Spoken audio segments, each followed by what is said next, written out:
السلام عليكم ورحمة الله. أعوذ بالله من الشيطان الرجيم. وما كان لبشر أن يكلمه الله إلا وحيا أو من وراء حجاب أو يرسل رسولا فيوحي بإذنه ما يشاء إنه علي حكيم. وكذلك أوحينا إليك روحا من أمرنا ما كنت تدري ما الكتاب ولا الإيمان ولكن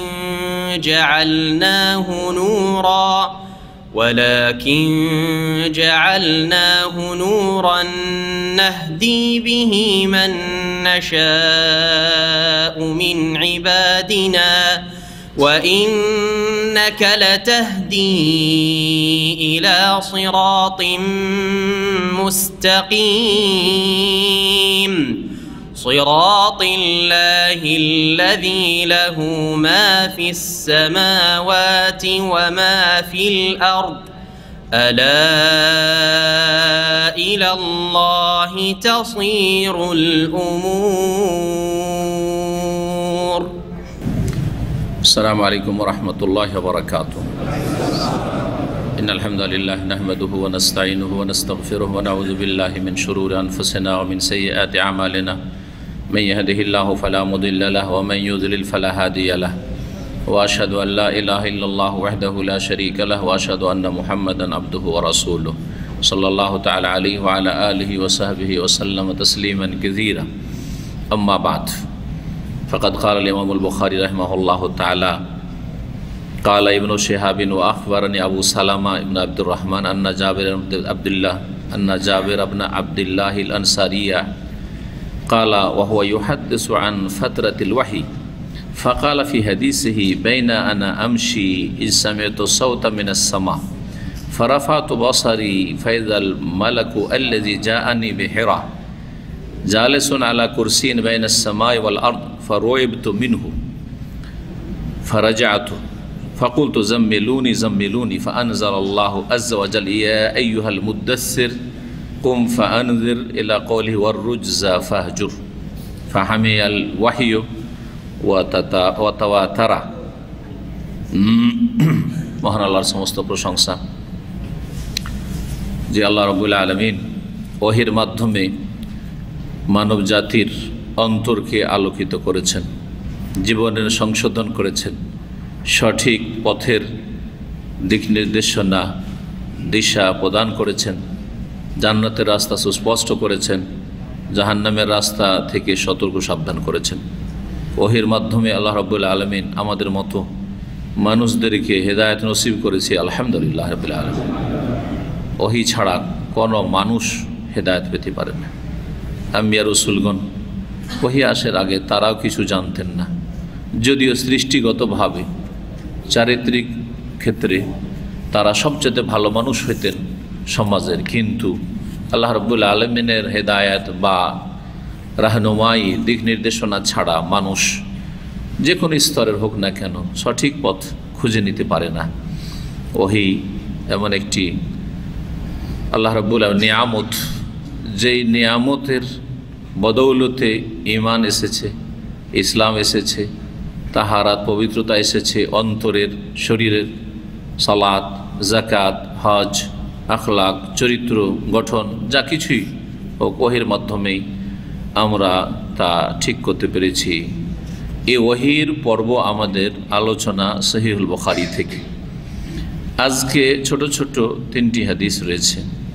4 নম্বর হাদিস ইমাম বুখারী রহমতুল্লাহ আলাইহি বর্ণনা করছেন, সরাসরি সাহাবী থেকে শুরু করি।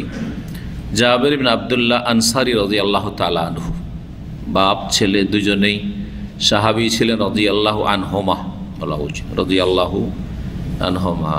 জাবেরের পিতা আব্দুল্লাহ ওহদে শহীদ হয়েছিলেন রাদিয়াল্লাহু আনহু। কালা, তিনি বলছেন, এই জাবের, ওয়া হুয়া ইউহাদ্দিসু আন ফাতরাতিল ওয়াহি।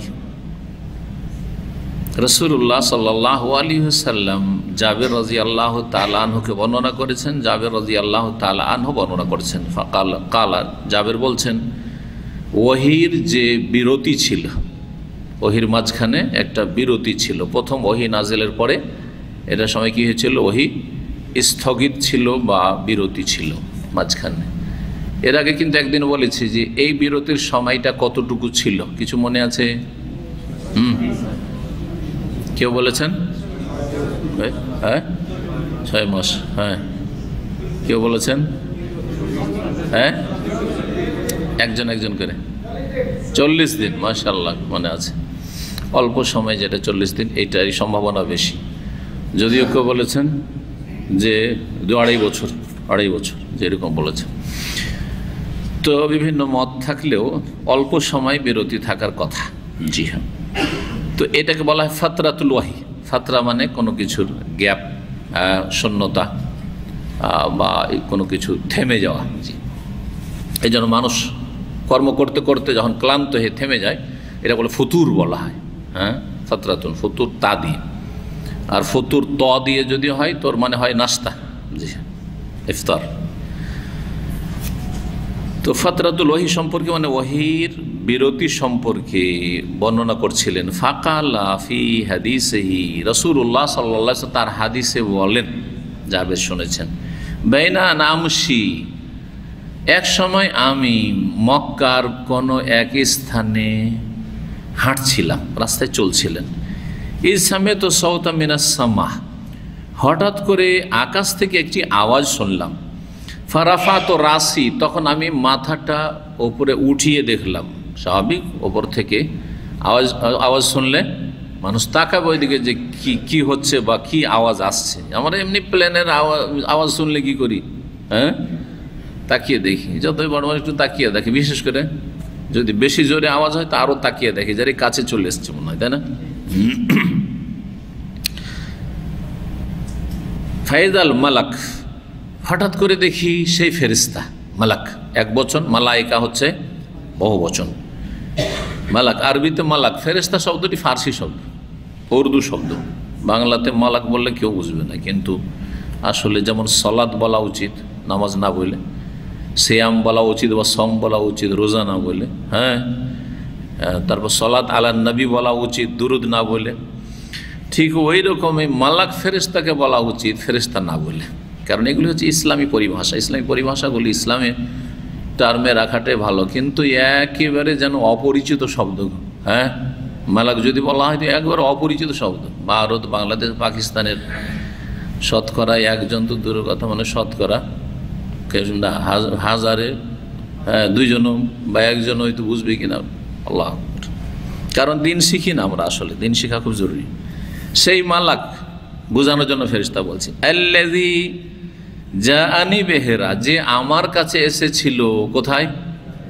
হেরা পাহাড়ের গুহায় বা হেরা পর্বতে। তাকে দেখছি মাঝখানে বেশ কিছুদিন বিরতি নেই একবার আসার পরে। তারপরে হঠাৎ করে দেখি যে সেই ফেরেশতা, সেই মালাক এসে গেছেন। কি অবস্থায়? জালেসুন আলা কুরসি বাইনা সামাই ওয়াল আরদে, আকাশ এবং জমিনের মাঝখানে একটা চেয়ারে বসে আছেন। কুরসি মানে চেয়ার, চেয়ারে বসে আছেন। ফারওয়াইবতু মিনহু, আমি তাতে আতঙ্কিত হইলাম। রব মানে হচ্ছে চরম ভয় পেয়ে যাওয়া। আমি তাতে ভয়ে ভীত হয়ে গেলাম। ভয় স্বাভাবিক, যদি অসাধারণ রূপে দেখেন, জি হ্যাঁ, তাহলে আপনি বরদাস্ত করতে পারবেন না। মালাইকা আপন চেহারায় দেখা তো দূরের কথা, আপন রূপে দেখা তার কথা। একটা জিনকেও যদি দেখেন আর মানুষের রূপেও দেখেন, কিন্তু অসাধারণ লাগে, মানুষের মতো লাগে না, তো আপনার প্রাণ উড়ে যাবে, তাই না? ফেরেশতা তো দূরের কথা, মানুষ এত দুর্বল আছে। মানুষ নিজেকে অনেক বিচক্ষণ আর খুব সাহসী মনে করেন, কিন্তু খোলেকাল ইনসান ও দাইফ, আল্লাহ কোরআনে ঘোষণা করেছে মানুষকে খুব দুর্বল করে সৃষ্টি করা হয়েছে। যতই বড় মানুষ হোক অসহায়। এমন এমন মুহূর্ত মানুষের জীবনে চলে আসে যখন মনে উফ, আমার মতো দুর্বল পৃথিবীতে কেউ নেই, আমার মতো অসহায় কেউ নেই। একটা মারাত্মক অসুখ হইলে এমন হয়ে গেছে নার্ভাস, আমার মতো কমজোর অসহায় আর পৃথিবীতে কেউ নেই। এমন জায়গায় ফেঁসে গেছে কি, হ্যাঁ এমন জায়গায় আগুনে ফেঁসে গেছে, নয় পানিতে ডুবছে, হ্যাঁ কোনো একটা দুর্ঘটনা হচ্ছে, মরণ চোখের সামনে দেখছে মুহূর্তের মধ্যে, যে কোনো এরকম অসাধারণ অবস্থা নেন, দুশ্মনের কবলে ফেঁসে গেছে, এক্ষুনি জান শেষ হয়ে যাবে। সুবহানাল্লাহ, আমার মতো দুর্বল অসহায় কেউ নেই। সর্বশক্তিমান একমাত্র আল্লাহ রাব্বুল আলামিন, আল্লাহু আকবার, যিনি বিপদ আপদে সবসময় বান্দার সাথে রয়েছেন, তাকেই ডাকতে হয়। কিন্তু এক শ্রেণীর এত অধম অসহায় যে তার চাইতে অসহায় অধমকে ডাকে, মৃতকে ডাকে, নিজে জীবিত থেকে কাকে ডাকে? মৃতকে ডাকে। ইয়া গৌস, জিলানী এরা মৃত, চিশতি মৃত, শাহজালাল মৃত, এরা কবরে চলে গেছে। এদের যে কি অবস্থা, তারা নিজের অবস্থা নিয়ে আছেন, আশা করি ভালো অবস্থা, কিন্তু আপনাকে কি দিতে পারে? কেউ যদি জান্নাতি হয় তার মানে সে দিতে পারে নাকি? জীবিত অবস্থায় দিতে পারে না, মৃত অবস্থায় দিতে পারবেন না। কোরআন এগুলোকে অস্বীকার করেছে।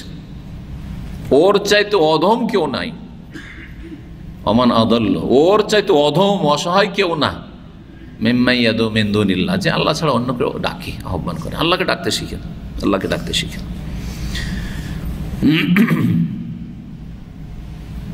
ভয় পেয়ে গিয়ে ফিরে আসলেন, বলছেন ফারাজাত, ফিরে আসলেন রাসূলুল্লাহ সাল্লাল্লাহু আলাইহি ওয়াসাল্লাম, ফিরে আসছেন ভয় ভীত হয়ে। মানুষ ভয় পেলে ঠান্ডা লাগে বেশি, কাঁপতে লাগে, থরথর করে কাঁপতে লাগে, ঘামও ছুটে, আবার ভিতরে কম্পনও থাকে, হাত পা ধরে রাখতে পারছেন না, দাঁড়াইতে পারছেন না, আপনি এই অবস্থা হয়ে যায়, অচল হয়ে যায়। লাঠি হাতে থাকলে অজান্তে লাঠি পড়ে যাবে, অস্ত্র হাতে আছে, কিন্তু যদি আপনি বেশি ভয় পেয়ে যান হাত থেকে ছুটে পড়ে যাবে, দৌড়তে পারবেন না, মারতে পারবেন না। জি, ফাকুলতু, এসে পরিবারকে বললেন, খাদিজা রাদিয়াল্লাহু আনহাকে, যদি এখানে স্পষ্ট নেই, জাম্মিলুনি জাম্মিলুনি, আমাকে কম্বল পরিয়ে দাও, কম্বল পরিয়ে দাও, কম্বল জড়িয়ে দাও, বা চাদর জড়িয়ে দাও। দেশার অন্য রিবায়াতে রয়েছে দাসসিরুনি দাসসিরুনি, আমাকে চাদর জড়িয়ে দাও, চাদর জড়িয়ে দাও, চাদর দিয়ে জড়িয়ে দাও, বা কম্বল দিয়ে আমাকে ঢেকে দাও। এই জাম্মেলুনি থেকে সূরাতুল মুজাম্মিল, ইয়া আইয়ুহাল মুজাম্মিল শব্দ এসেছে, ইয়া আইয়ুহাল মুজাম্মিল। আর দাসসিরুনি থেকে সূরাতুল মুদ্দাসসির, ইয়া আইয়ুহাল মুদ্দাসসির কুম ফাআনজির। দ্বিতীয় পর্বে যে আয়াতগুলি নাজেল হয়, হ্যাঁ, সেটা প্রমাণ করে যে শব্দটি ছিল দাসসিরুনি দাসসিরুনি। হ্যাঁ, যদিও রাসূলুল্লাহ সাল্লাল্লাহু আলাইহি ওয়াসাল্লাম হয়তো এই শব্দও বলেছেন, আবার একাধিক শব্দ দুটোই বলতে পারেন। জি হ্যাঁ, অনেক সময় বর্ণনাকারী ঠিক ওই শব্দটি হয়তো উল্লেখ করেন, রেওয়ায়েত বিল মানা করেছে। হাদিসের একটি বুঝার বিষয় হচ্ছে রেওয়ায়েত বিল মানা। রাসূলুল্লাহ সাল্লাল্লাহু আলাইহি ওয়াসাল্লাম যেই শব্দটি বলেছেন হুবহু ওই শব্দটি বর্ণনা করে থাকে কখনো কখনো বর্ণনাকারী, কখনো কখনো ভাবটা মনে আছে, বিষয়বস্তুটা, টপিকসটা মনে আছে যে এইভাবে রাসূলুল্লাহ বলেছেন, কিন্তু শব্দটা কি বলেছেন মনে নেই হয়তো। তখন এই ক্ষেত্রে মুহাদ্দিসিনে কেরাম বৈধ করেছেন যে অর্থ যদি পাল্টিয়ে না যায় তাহলে রিওয়ায়াত বিল মানা অর্থটা প্রকাশ করতে পারেন। যেমন দাসসিরুনি বলেছেন, জাম্মিলুনি বলেছেন, দুটি শব্দ কাছাকাছি। চাদর, চাদর জড়িয়ে দেওয়া, এমন কাপড়, মোটা কাপড় জড়িয়ে দেওয়া যেটাতে মানুষের শীত চলে যায়। ফাআনজালাল্লাহু আযজা ওয়া জাল্লা, মহান আল্লাহ তখন এই আয়াত নাযিল করলেন, যেই সময় থরথর করে কাঁপছিলেন। আর কি রাসূলুল্লাহ সাল্লাল্লাহু আলাইহি ওয়াসাল্লাম বলছেন, আমাকে চাদর জড়িয়ে দাও। ইয়া আইয়ুহাল মুদ্দাসসির কুম ফাআনজির ওয়া রাব্বাকা ফাকাব্বির ওয়া সিয়াবাকা ফাতাহির ওয়ার রুজজা ফাহজুর। এই আয়াতগুলি নাযিল হলো 1 থেকে নিয়ে 5, এখানেও 1 থেকে নিয়ে 5, সূরা আলাকাও ছিল 1 থেকে 5। কিন্তু হে চাদর পরিধানকারী মুদ্দাসসির, কম, জি, ভয়ে কাঁপলেও হবে না, আর কম্বল জড়িয়ে চাদর জড়িয়ে শুয়ে থাকলেও হবে না। জি, কম, দাঁড়া, উঠো। ফাআনজির, এখন সতর্ক করো। প্রথমবারে কিন্তু আনজির বলা হয়নি, সতর্ক করো, মানুষকে শিখাও, মানুষকে জানাও, সাবধান করো, কিছুই বলা হয়নি। বলে ইকরা, নিজে পড়ো। প্রথম যেটা শিখেছিল সেটা হচ্ছে নিজে পড়ো। কলম দিয়ে আল্লাহ শিখিয়েছেন, এলেম, হ্যাঁ, এসব শিখিয়েছেন। তাহলে বোঝা গেল যে মানুষকে শেখাবার আগে নিজে কি করতে হবে? শিখতে হবে। প্রথম আল্লাহ ইকরা পড়তে বলেছেন, বারবার করে শিখতে বলেছেন, এলেম হাসিল করতে বলেছেন। আর দ্বিতীয় পর্ব ওয়াহির হচ্ছে কওম ফানজের, এখন দাওয়া এবং তাবলীগ করতে বলেছেন। তাহলে এলেম ছাড়া সারা জীবন পাপ টাপ করে এলেন, আর এলাকার একেবারে অশিক্ষিত মানুষ, আর শিক্ষিত হইল জেনারেল শিক্ষিত মানুষ, ইসলামের কোনো জ্ঞান নেই, ডাক্তার, ইঞ্জিনিয়ার অথবা জেনারেল লাইনের প্রফেসর অথবা একজন পয়সাওয়ালা পুঁজিপতি, সারা জীবন পাপ টাপ করে সুদ ঘুষ খেয়ে আর রিটায়ার হয়ে তারপরে এখন এত গুনার কাফারা কোথায় খুঁজতে খুঁজতে দেখলো যে সবচেয়ে বড় অঙ্ক এই চিল্লাওয়ালারা বলছে। তখন সে চিল্লাই বেরিয়ে গেল। কোথায় গেছে? তবলিগে। তবলিগ মানে পৌঁছাইতে। কি পৌঁছাইতে গেছেন? পকেটে যদি টাকা না থাকে আর বলেন আমি খুব দান খেরাত করতে এসেছি, তা আপনার কি বলবে লোকে? যে হয় সে কি করছে? উপহাস ঠাট্টা উপহাস করছে, আর না হলে সে পাগল হয়ে গেছে। ঠিক তেমনি যার কাছে এলেম নাই কোরআন সুন্নাহর, আর সে ডাক্তার, ইঞ্জিনিয়ার আর চাকরিজীবী আর অফিসার হয়ে রিটায়ার করে অমুক তমুক, আর তারপরে চিল্লাতে যদি বেরোয় তাহলে সে হচ্ছে হয় পাগল, আর না হলে সে জাতির সাথে সে উপহাস করছে। কি শিখাবে তুমি? তোর কাছে এলেম নেই, এটা তবলিগ নয়। তবলিগ মানে পৌঁছানো। শিখেন ভালো করে। তবলিগের প্রথম শর্ত হচ্ছে, দাওয়ার প্রথম শর্ত হচ্ছে যে এলেম থাকতে হবে। এখানে এসে বসলে এলেম লাগবে। এই নয় যে আমি খুব বাংলা জানি আর বাকপটু আমার চাইতে অনেক ভালো বাংলা বলতে পারেন, আর সুর ধরে আপনি কথা বলতে পারেন, আর দিলেন সুর সার শুরু করে, জাহিল কিছুই জানেন না। আপনার দ্বারা কি শিখবে উম্মাত? এ হচ্ছে আমাদের দেশের ওয়াইজ বক্তাদের অবস্থা। অধিকাংশ কোরআন সুন্নাহর এলেম নেই, আকীদা মানহাজের এলেম নেই, তাওহীদ সুন্নাহ তো জানে না, শিরক বিদআত তো বুঝে না, মানুষকে যা ইচ্ছা তাই বলছে, আর মানুষও কিছু বুঝে না, বাস ভালো লাগছে, সুবহানাল্লাহ সুবহানাল্লাহ করছে। কথা ঠিক না বেঠিক সব ঠিক, বক্তা যা বলছে সব ঠিক, তাই না? বাস বক্তা যেহেতু হুজুর বলছে ঠিক, তো আমরা বেঠিক বলতে পারবো? সুতরাং জানি আর না জানি বলেন, হ্যাঁ কন্যা কেন ঠিক, সব ঠিক। আরে পাগল সব, ভক্তও পাগল, জাতীয় পাগল। শোনেন, দ্বিতীয় পর্বে কি শিখানো হইল? এখন তবলিগ করো, আনজের মানে বাল্লিগ, সতর্ক সাবধান করো, মানে জাহান্নামের রাস্তা থেকে সতর্ক সাবধান করো, শিরক ভরি থেকে সতর্ক সাবধান করো, পাপাচার থেকে সতর্ক সাবধান করো। মানুষ অন্যায়ের ক্ষেত্রে সাবধান করে, এনজার মানে সাবধান করা, আর ভালো কাজের ক্ষেত্রে কি করে? হ্যাঁ, কি করে? উৎসাহিত করে, সুসংবাদ দেয়, আকৃষ্ট করে, যেটাকে বুশরা বা শের বলা হয়েছে। জি, এই জন্য নবী সাল্লাল্লাহু আলাইহি ওয়াসাল্লামের নাম হচ্ছে বাশির আর নাজির, পাশাপাশি আছে কোরআনে কারিমে। কি আছে? বাশির মানে সুসংবাদ দাতা, সুসংবাদ, জান্নাতের সুসংবাদ, আসো জান্নাতের রাস্তায়, ভালো কাজ করো জান্নাত, এটা হচ্ছে বাশির, বাশিরের কাজ। নাজিরের কাজ সাবধান জাহান্নামের কাজ থেকে, জাহান্নামের রাস্তা থেকে, পাপাচার থেকে, শিরক থেকে, কুফরি থেকে, নাস্তিকতা থেকে, কবর মাজার পূজা থেকে, দরগা দুর্গা থেকে সাবধান, বিদআত থেকে সাবধান। এই যে এনজার, এইরকমই কোরআনে কারিমে বলা হয়েছে নবীকে, যেমন বাশিরা ওয়া নাজিরা বলা হয়েছে, তেমনই বলা হয়েছে মুবাশশিরান ওয়া নাজিরা আর মুনজির বলা হয়েছে। ইন্নামা আনতা মুনজির, হে নবী তুমি সতর্ক সাবধানকারী ছাড়া আর কিছু না। ওয়ালিকুল্লি কওমিন হাদ, মুনজিরও বলা হয়েছে। মুবাশশিরান ওয়া নাজিরা ওয়া দাইয়ান ইলাল্লাহ, দাইয়ান ইলাল্লাহ, আল্লাহর দিকে দাওয়াত দেনেওয়ালা বলা হয়েছে। এবং মুবাশশির, সুসংবাদ কিসের? ভালো কাজ করলে সুসংবাদ রয়েছে। সতর্ক সাবধান কি থেকে? মন্দ কথা কাজে লিপ্ত থাকলে সাবধান হয়ে যাবে। এখন সতর্ক করছি। আম্বিয়া রসুলগণের এই দুটো গুণবাচক নাম ছিল সবার। জি, তারা সতর্ক সাবধান করেছেন ভুল পথ থেকে, আর সুসংবাদ দিয়েছেন ভালো কথা কাজের ক্ষেত্রে, যে ভালো কথা কাজকে গ্রহণ করো এবং সেই অনুযায়ী জীবন গড়ো, তাহলে তোমাদের যেন ইহকাল পরকাল কি রয়েছে? বুশরা, লাহুমুল বুশরা ফিল হায়াতিদ দুনিয়া ফিল আখিরা, ইহকাল পরকালে সুসংবাদ রয়েছে। এই আয়াতগুলি নাজেল হইল ফাহামিয়াল ওয়াহি, ও তারপরে ওয়াহি সরগরম হয়ে গেল। ওয়াহি কি হয়ে গেল? সক্রিয় হয়ে গেল। হামিয়া মানে হচ্ছে উত্তপ্ত হয়ে যাও।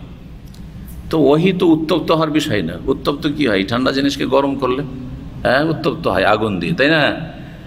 তো এটা গরম হয়ে যাওয়া মানে যেটাকে বলি হ্যাঁ এই লোকটি খুব সরগরম, যদিও শব্দটি উর্দু কিন্তু আমরা অনেকে ব্যবহার করি, মানে অ্যাক্টিভ এখন, জি সক্রিয়, জি হ্যাঁ সক্রিয়। ওহি কি কন্টিনিউ এখন চালু হয়ে গেল, আর ওহির বিরতি নেই। সকাল সন্ধ্যা দিনে কয়েকবার করে ওহি আসতে আছে, কয়েকবার করে জিবরাইল আসতে আছে, কোনোদিন কয়েকবার করে, মানে প্রতি সপ্তাহে দিন হয়তো আসতেই আছে, কখনো কম কখনো বেশি, কিন্তু আসতে আছে। আর ওহি থামেনি, ওয়াতাতা ওয়ারা, এবং পরস্পর আসতেই থাকলো। অন্য রিওয়ায়াতে ওয়াতাতা বা, তাতাবা আর তাওয়াতারা, তাওয়াতারা একই অর্থ। তাওয়াতর মানে লাগাতার আসা, বিরামহীন ওহি আসতে থাকা, এই হচ্ছে তাতাবো বা তাওয়াতরের অর্থ। এই ছিল হাদিস। এই হাদিস দ্বারা কি বোঝা গেল যে রাসূলুল্লাহ সাল্লাল্লাহু আলাইহি ওয়াসাল্লাম জিবরাইল আলাইহিস সালামকে জি আপন আকারে দেখেছেন। আপন আকারে জিবরাইল আলাইহিস সালামকে রাসূলুল্লাহ সাল্লাল্লাহু কয়বার দেখেছেন জানেন? হ্যাঁ, 3 বার। কে 3 বার বল? 2 বার। 2 বার বললেন না 3 বার? 2 বার। 3 বার বললে জানবো যে তৃতীয়বার কি, কারণ আমার 2 বারই জানা আছে। একবার কোথায় দেখেছেন? এই ঘটনা, এটা জি, এই তো হাদিসে আসলে এইটা হাদিস ওর দলিল। আর আরেকবার দেখেছেন, হ্যাঁ জি, মেরাজে দেখেছেন, মেরাজে জি। ওয়ালাকাদ রাআহু নাজলাতান উখরা, সূরা আল্লাহ বলছেন নিশ্চয়ই রাসূলুল্লাহ সাল্লাল্লাহু আলাইহি ওয়াসাল্লাম রাআহু, তাকে দেখেছেন, মানে আল্লাহকে নয়। রাআহু তাকে দেখেছেন মানে জিবরিল, এটা হচ্ছে সহিহ তাফসীর। জিবরাইল আলাইহিস সালাম দেখেছেন নাজলাতান উখরা মানে আরেকবার, মাররাতান উখরা, দ্বিতীয়বার। তাহলে কোরআন স্পষ্ট করছে যে দ্বিতীয়বার দেখেছেন কোথায়? জি, ইনদা সিদরাতুল মুনতাহা। সিদরাতুল মুনতাহা যে কুল গাছ, বড়ই গাছ আছে সেখানে, জি হ্যাঁ। ইনদাহা জান্নাতুল মাওয়া, যেখানে জান্নাতুল মাওয়া রয়েছে, বোঝা গেল জান্নাত তো আকাশে রয়েছে। জি, আল্লাহু আকবার। এই ছিল হাদিস। এতে অন্য রিওয়ায়াতে রয়েছে যে আমার অন্তরটা কাঁপছিল, অন্তরটা কাঁপছিল। তো এই ক্ষেত্রে একটা শব্দ রয়েছে ফোয়াদহু, ফোয়াদ মানে হচ্ছে অন্তর। আফএদা বহুবচন সূরায়ে হুমাযাতে রয়েছে, তাত্তালেও আলাল আফএদা। আর একটা রয়েছে বাওয়াদের, বাওয়াদের মানে হচ্ছে হৃদয়। আমার হৃদয় থরথর করে কাঁপছিল। এই ছিল হাদিস। 5 নম্বর হাদিস আমরা আসি, যে হাদিস বর্ণনা করছেন প্রখ্যাত তাবেঈ আর সেই যুগের ইমাম, বড় আলেম সাইদ ইবনে জুবাইর রাহমাতুল্লাহি আলাইহি, যাকে সেই যুগের বড় জালেম গভর্নর বাসরার হাজ্জাজ বিন ইউসুফ খুন করেছিল। বহু মানুষকে খুন করেছিল, তার মধ্যে বড় বড় আলেম আইম্মাদেরকে, তাবেঈনদেরকে, সাহাবীদেরকে ছাড়েনি। সুবহানাল্লাহ। জালেম, যে জালেম সম্পর্কে রাসূলুল্লাহ সাল্লাল্লাহু আলাইহি ওয়াসাল্লাম ভবিষ্যদ্বাণী করেছেন যে সাকিফ বংশে, তায়েফের একটা বড় বংশ ছিল সাকিফ, যারা হুনাইনের যুদ্ধে রাসূলুল্লাহ সাল্লাল্লাহু আলাইহি ওয়াসাল্লামের বিরুদ্ধে লড়াই করেছিল, ওই বংশ থেকে এই সাকিফ গোত্র যেটা, এই বংশ থেকে হাজ্জাজ বিন ইউসুফ সাকাফি, বড় জালেম, কুখ্যাত, ইসলামের ইতিহাসে ওর মতো জালেম পয়দা হয়নি 1400 বছরে। এত বড় জালেম পয়দা, আর হয়তো হবে কোনো সন্দেহ আছে, তবে গায়েব জানা নেই, এই জন্য এটা নিশ্চিত বলা যাবে না। আল্লাহ হেফাজত করে জালেমদের থেকে। মজার কথা, জানার কথা যেটা, যে বহু লোককে 1,20,000 কথা এসছে, 1,20,000 মানুষকে ধরে ধরে মেরেছিল। মানে যুদ্ধের ময়দানে নয় যে পালাচ্ছার মারছে, ওগুলো হিসাব নেই, ধরে ধরে বেঁধে বেঁধে যাদেরকে মেরেছিল তাদের সংখ্যা ছিল 1,20,000। কত বড় কুখ্যাত খুনি ছিল জালেম। সর্বশেষ যেই ব্যক্তিকে খুন করে তিনি হচ্ছেন এই প্রখ্যাত তাবী সাঈদ ইবনে জুবাইর রাহমাতুল্লাহি আলাইহি, ইমাম বড়, তাকে হক কথা বলার জন্য। তারপরে তিনি একটি বদদুয়া করেছিলেন এই সাঈদ ইবনে জুবাইর, সুবহানাল্লাহ, আল্লাহ আমার পরে যেন কাউকে খুন না করতে পারে এই জালেম, আমার পরে কাউকে খুন করার শক্তি সামর্থ্য তাকে দিও না, এই দোয়া করেছিলেন। তারপরে মাত্র কয়েকদিনের মধ্যেই মারাত্মক রোগে আক্রান্ত হয়, আর রাত দিন চিৎকার করতে থাকে, ছটফট করতে থাকে, আর তারপরে এই জালেম ধ্বংস হয়। যদিও সে কাফের ছিল না, সঠিক মতে কাফের ছিল না, বড় বড় খুন করলেও কাফের হয়নি। আবেগে শুধু কাফের ফতোয়াটা আমাদের দেশে আছে, মতের মিল না হলে দেন কাফের বলে, তাই না? ইখতিলাত তাহলে ও কাফের, আরও কেউ তো কত কিন। হ্যাঁ, ইসলামের শত্রু বানিয়ে ছাড়লেন তাকে। না, এইসব ভাষাগুলি যারা বলছে তাদের দুনিয়া আখেরাত খারাপ করছে, নিজেরাই কাফের হয়ে যাবে, হ্যাঁ নিজেরাই আখেরাতকে ধ্বংস করবে, এবং তাদের নেকিগুলো যাদেরকে কাফের ফতোয়া লাগাবে আর তাদেরকে ইসলামের দুশ্মনের ফতোয়া লাগাবে, যেমন সহি আকিদার আলেমদের ক্ষেত্রে লাগাচ্ছে, মনে রাখতে হবে যে এরা কিন্তু ওই নেকিগুলি নিয়ে যাবে। আপনার সাথে মতের মিল নেই, সে কুফরির ফতোয়া লেবেল লাগাচ্ছেন, নেকিগুলি সব নিয়ে যাবে, লাভ করে দিচ্ছেন, ক্ষতি করেন না। যেমন সাহাবায়ে কেরামদেরকে শিয়ারা গাল দিয়ে সাহাবায়ে কেরাম ক্ষতি করতে পারেন, লাভ করে দিচ্ছে, কিয়ামত পর্যন্ত নেকির রাস্তা খোলা আছে। ওই রকমই কোরআন সুন্নাহর আলেমদেরকে যারা গাল দিচ্ছে আমাদের কিন্তু লাভ করে দিচ্ছে, আলহামদুলিল্লাহ।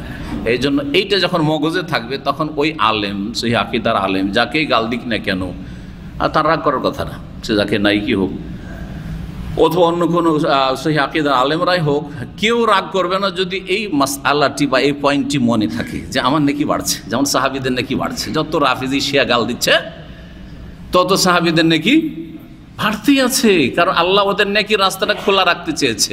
মানুষ মারা যাওয়ার পর নেকির রাস্তা বন্ধ হয়ে গেছে, একটা সাদকার রাস্তা, সাদকা যদি কেউ না করে তো গাল দিচ্ছে, ওটাও সাদকা হচ্ছে, নেকি বাড়তি আছে।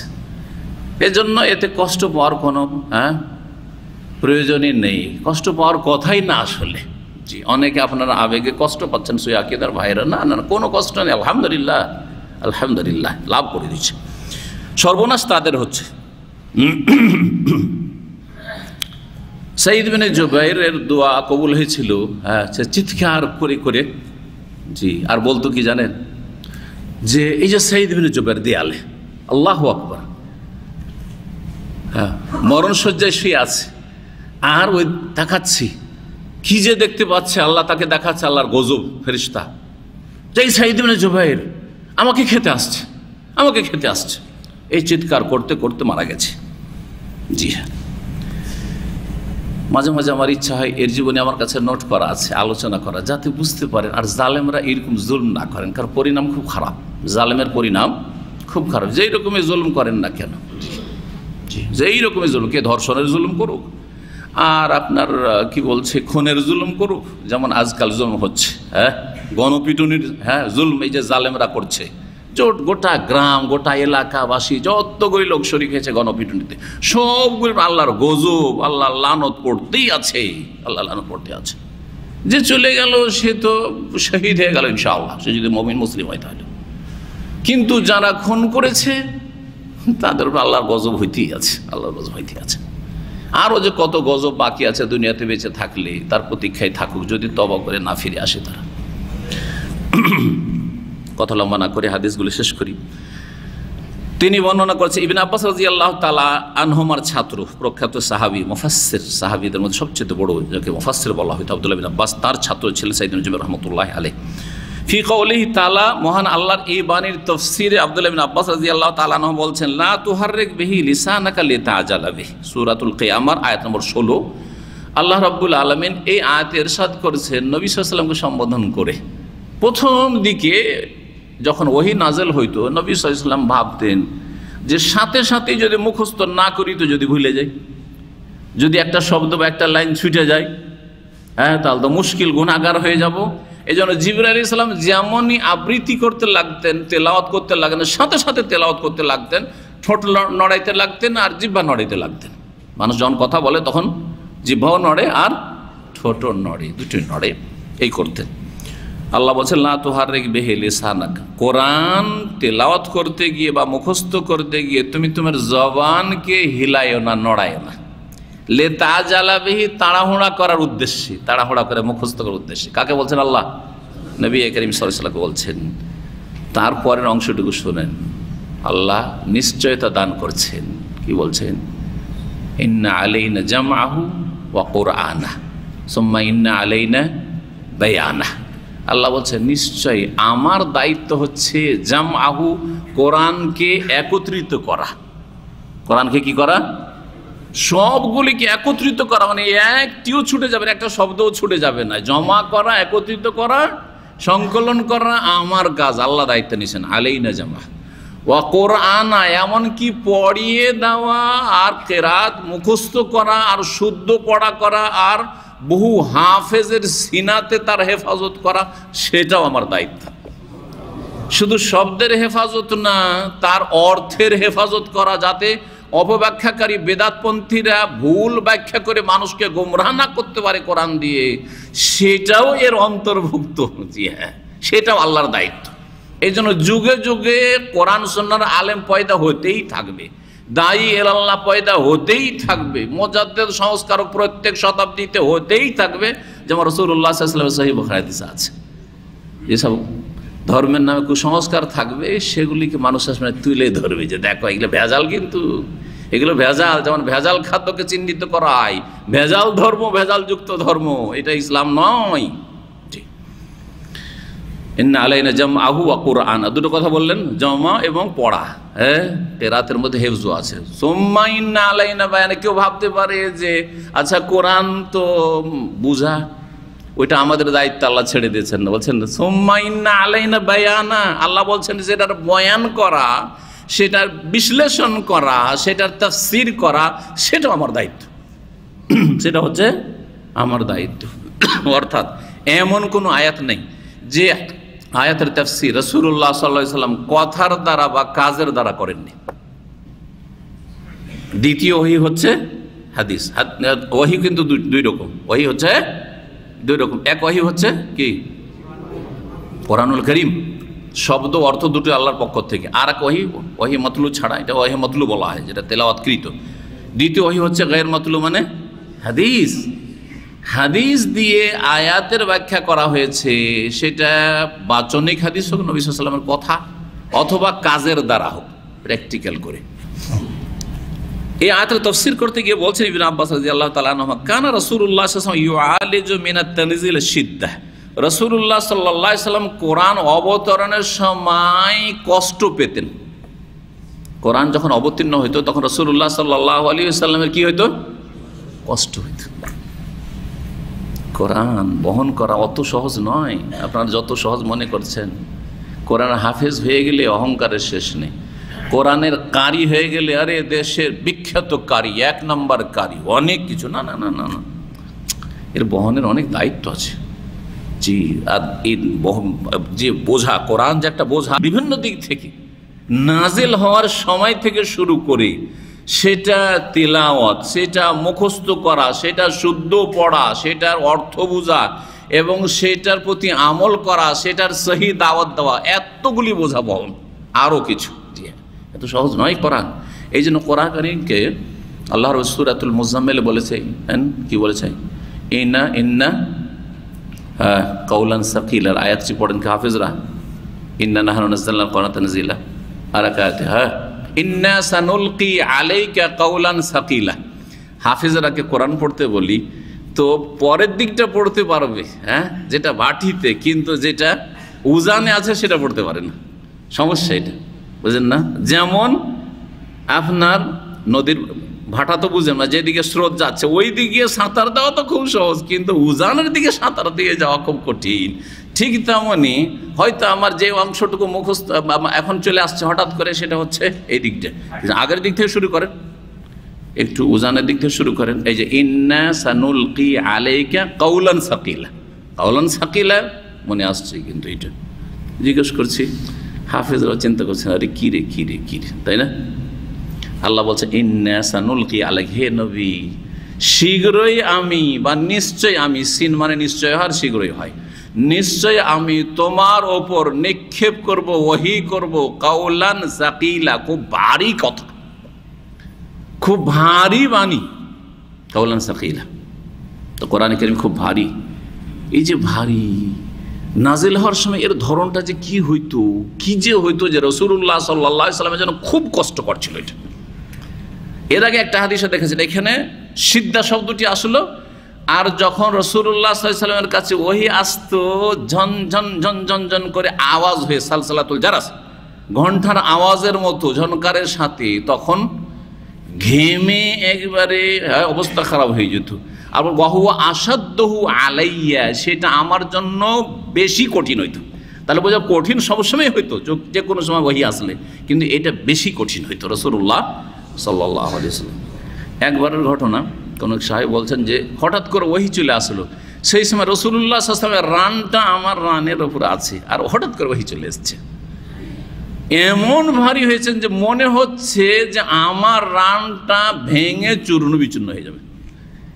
তার মানে বোঝাটা শুধু বাণীর দিক থেকে বোঝা নাই, কি ধরনের যে ওহী নাযিলের সময় বোঝা হইতো সেটা প্রকাশ করা বড় মুশকিল। জি, এইরকম গুরুত্ব হচ্ছে আল কোরআনুল কারীমের ওহীর। কিন্তু আমাদের সামনে রাত দিন ওহীর কথা আসছে, ওহীর কথা শোনানো হচ্ছে, কোরআন সুন্নাহর কথা শোনানো হচ্ছে, কোনো ব্যাপারই না, সংশোধনী হন না আপনি, কি বহন করলেন না করলেন কিছুই বুঝলেন না আপনি। এটা তো একজন মুমিনের চরিত্র নয় যে আল্লাহর কথা শুনলেন, রাসূলুল্লাহর কথা শুনলেন, আপনার জন্য ভারীও লাগলো না, শুনলাম আমল নেই। কতবার শুনছেন, আমল নেই। রাসূলুল্লাহ সাল্লাল্লাহু আলাইহি ওয়াসাল্লাম কি করতেন যখন ওহী নাযিল হইতো? ওয়াকানা মিম্মা ইউহাররিকু শাফাতাইহি। রাসূলুল্লাহ সাল্লাল্লাহু আলাইহি ওয়াসাল্লামের একটা অবস্থা এই হতো যে যখন ওহী নাযিল হওয়া শুরু হইতো তখন তিনি দুই ঠোঁট হিলাতে শুরু করতেন। শাফাতুন মানে ঠোঁট হিলাতে শুরু করতেন। হাদিসে আসলো ঠোঁট হিলার কথা, আর কোরআনে কি আসলো? লা তুহাররিক বিহি লিসানাকা, তোমার জবান হেলায় না। দুটোকে মেলান, দুটোর সমষ্টিতে আপনি পুরোটা বুঝতে পারবেন যে মানুষ যখন কথা বলে তখন ঠোঁটও হিলে আর জিহ্বাও নড়ে বাহিলে।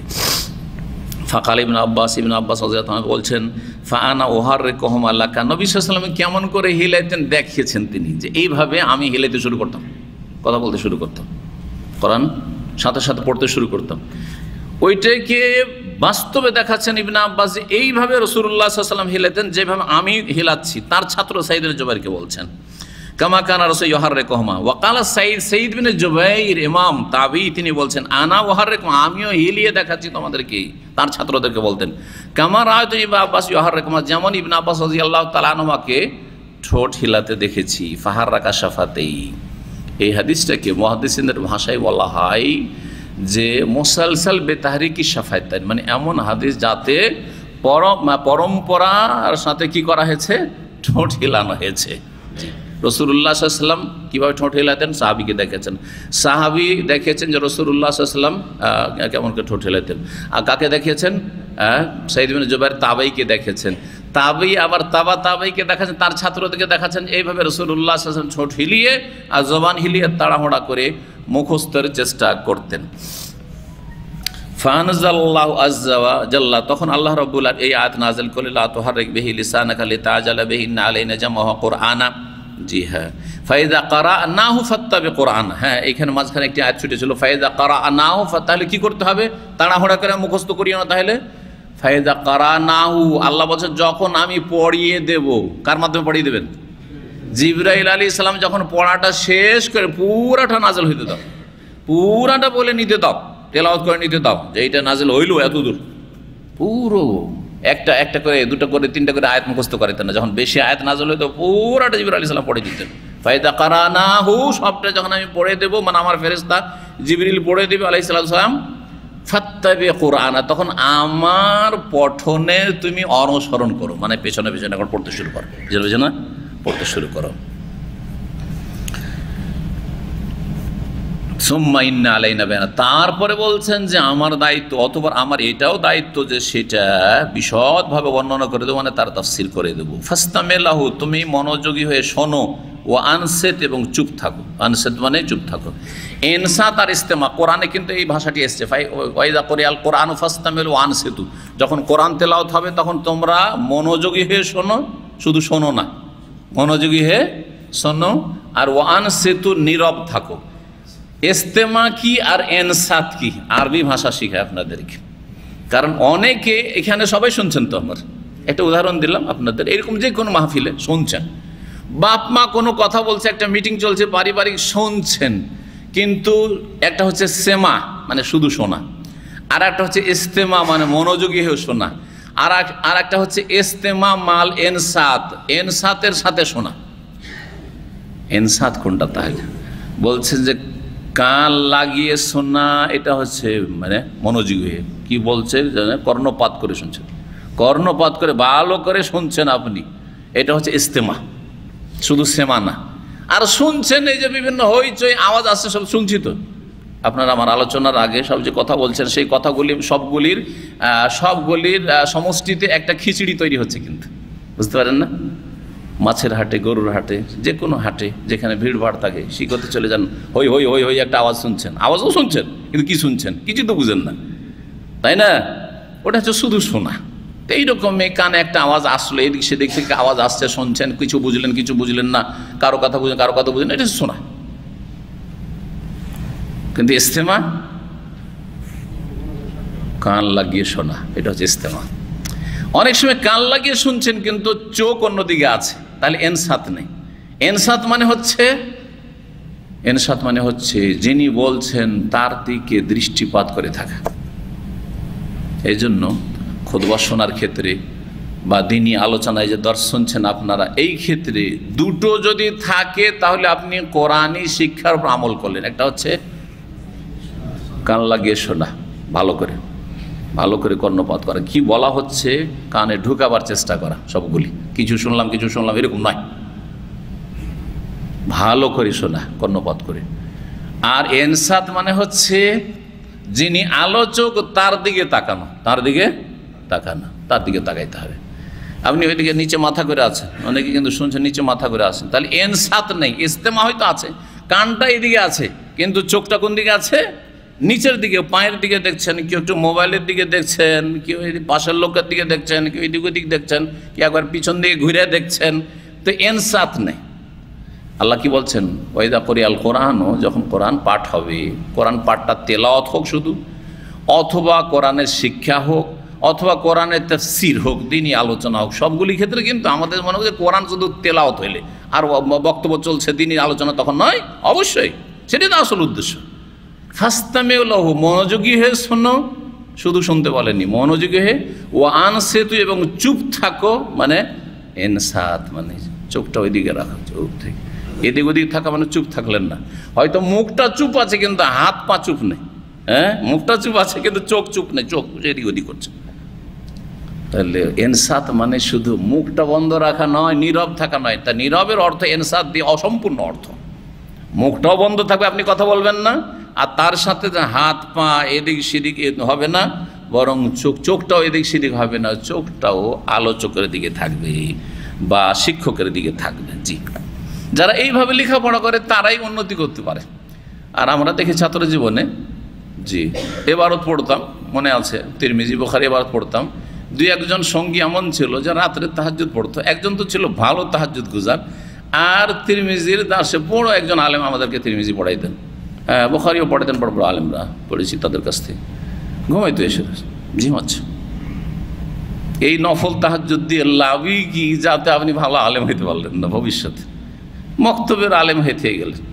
আমাদের ক্লাসমেট মক্তবের আলেম হয়ে থেকে গেছে, কারি সাহেব, এখন সব বলে কারি সাহেব, ব্যাস। এলেম যদি শিখতে হয় তো এরকমই ইস্তেমা লাগবে আর ইনসাত লাগবে, দুটোর ব্যাখ্যা করলাম, ভালো করে মনে রাখবেন। বলছেন তারপরে সুম্মা ইন্না আলাইনা বায়ানা, সূরাতুল কিয়ামার 16 থেকে 19 এই আয়াতগুলি। সুম্মা ইন্না আলাইনা আন তাকরাহু, পড়বে। ফাকানা রাসূলুল্লাহ বাদা যালিকা, তারপর রাসূলুল্লাহ সাল্লাল্লাহু আলাইহি ওয়াসাল্লাম কি করতেন? ইজা আতাহু জিবরিল, জিবরাইল আলাইহিস সালাম যখন আসতেন, ইস্তামা, মনোযোগী হয়ে শুনতেন। ফাইজান তাল্লাকা জিবরিল, জিবরাইল যখন চলে যেতেন, জিবরাইল বসে থাকতেন না যে পুরোটা শুনি এখন বসে বসে, না না না, চলে যেতেন, শুনিয়ে দিয়ে ওহী নাজিল করে দিয়ে চলে যেতেন। কারাহুন নবী সাল্লাল্লাহু আলাইহি ওয়াসাল্লাম কামা কানা কারা, ওইভাবেই পড়তেন রাসূলুল্লাহ, যেইভাবে জিবরাইল আলাইহিস সালাম শুরু থেকে শেষ পর্যন্ত পড়েছেন। এটা আল্লাহর দান, এটা আমার দ্বারা সম্ভব নয়, এটা আপনাদের দ্বারা সম্ভব নয়, কিন্তু রাসূলুল্লাহ সাল্লাল্লাহু আলাইহি ওয়াসাল্লামের মাধ্যমে আল্লাহ কি করবেন? এই কোরআনের হেফাজত করে নেবেন। সুতরাং একবার পুরোটা শুনে নেওয়া, ছোট হোক আর বড় হোক, সেই ওহীটা পুরোটা ওইভাবে পড়ে দিতেন শুরু থেকে শেষ পর্যন্ত রাসূলুল্লাহ যেইভাবে জিবরাইল আলাইহিস সালাম শুনিয়ে গেলেন। আর তারপরে সাথে সাথে সংরক্ষণের জন্য কাতেবে ওহীকে ডাকতেন প্রত্যেক ওহীর পরে পরে, আর বলতেন যে উকতুব আয়াতা কাযা ফি সূরাতি কাযা ফি মাকানি কাযা, এই আয়াতগুলি বা এই আয়াতটি অমুক সূরার অমুক জায়গায় লিখো, অমুক আয়াতের পরে লিখো, অমুক আয়াতের আগে লিখো। এটা কখনো মনে করবেন যে একটা সূরা ধারাবাহিক গোটা সূরা একসাথে নাযিল হয়েছে, না না না, মাঝে মাঝে মাঝখান থেকে আয়াত নাযিল হয়েছে, অমুক আয়াতের পরে অমুক সূরায় ওখানে গিয়ে রাখো, এটা লিখো। এইভাবে প্রথম আল কোরআনুল কারীম নাযিল হয়েছে। এই ছিল হাদিস। এই হাদিসে কি দেখা যাচ্ছে? ওহীর হ্যাঁ, ওহির সময় যার কাছে ওহি করা হয়তো তার অবস্থা এখানে বোঝানো হয়েছে। আমরা শুরুতে বলেছি যে ওহির পর্বে ওহি যিনি নিয়ে আসছেন তার অবস্থা বর্ণনা করা হবে জিবরাইল আলাইহিস সালামের, যার কাছে ওহি করা হচ্ছে তার অবস্থা বর্ণনা করা হবে, ওহির ধরনগুলি বর্ণনা করা হবে। প্রায় এগুলি এসে গেছে আমাদের এতে। শেষ একটি হাদিস আছে, ছোট্ট হাদিস 6 নম্বর, তাতে আব্দুল্লাহ বিন আব্বাস রাদিয়াল্লাহু তাআলা আনহুমা বর্ণনা করছেন, কালা কানা রাসূলুল্লাহ আজওয়াদান নাস, রাসূলুল্লাহ সাল্লাল্লাহু আলাইহি ওয়াসাল্লাম সবচেয়ে বেশি দানশীল ছিলেন। সবচেয়ে বেশি কি ছিলেন? আজওয়াদ, জাওয়াদ শব্দটি আরবিতে দানশীলকে দুটি ভাষা দিয়ে ব্যক্ত করা হয়। সাখী বলা হয়, সাখী মানে দাতা বা দানশীল, আর জাওয়াদ মানে হচ্ছে দানশীল। কিন্তু এই দুটো শব্দে পার্থক্য নাই, প্রতিশব্দ নাই, পার্থক্য আছে। যে শুধু ধন সম্পদ দান করে তাকে সাখী বলা হয়। সাখার সম্পর্ক হচ্ছে ধন সম্পদ পয়সার সাথে। মানুষকে বেশি বেশি আপনি টাকা পয়সা দান করেন, ধন দৌলত দান করেন, হ্যাঁ, তাহলে আপনি হচ্ছেন সাখী, আপনার মধ্যে সাখার গুণ রয়েছে। আর জাওয়াদ শব্দটি ব্যাপক, সেটা হচ্ছে ধন সম্পদ দান করলেও জাওয়াদ বলা হয় বা জুদ বলা হয় এই কাজটিকে, আর ওই ব্যক্তিকে জাওয়াদ বলা হয়। ইন্নাহু জাওয়াদুন করিম, আল্লাহর সম্পর্কে খতিবরা জুমা ঈদে কি পড়ে? ইন্নাহু জাওয়াদুন করিম, জাওয়াদ। আর ধন সম্পদ ছাড়া অনেক কিছু দান করা যায়, অনেকে দান করে আপনাকে, কিন্তু ধন সম্পদ কোনো দান করেনি, কিন্তু ধন সম্পদ চাইতে অনেক মূল্যবান বস্তু আপনাকে দান করেছে, সেই ব্যক্তি জাওয়াদ, সাখী নয়, কিন্তু সেই ব্যক্তি হচ্ছে জাওয়াদ। সবচেয়ে ভালো জিনিস যা দান করা সেটা হচ্ছে এলেম দান করা। আমাদের ওস্তাদরা আমাদেরকে এলেম দান করেছে, তারপরে এতদূর আমরা এগিয়ে এসেছি। সে যেখানে হোক না কেন, কায়দা বাগদাদি থেকে শুরু করি, আর ক খা ওয়া আ থেকে শুরু করে ABCD থেকে শুরু করে দিন শিখাক আর দুনিয়া শিখাক।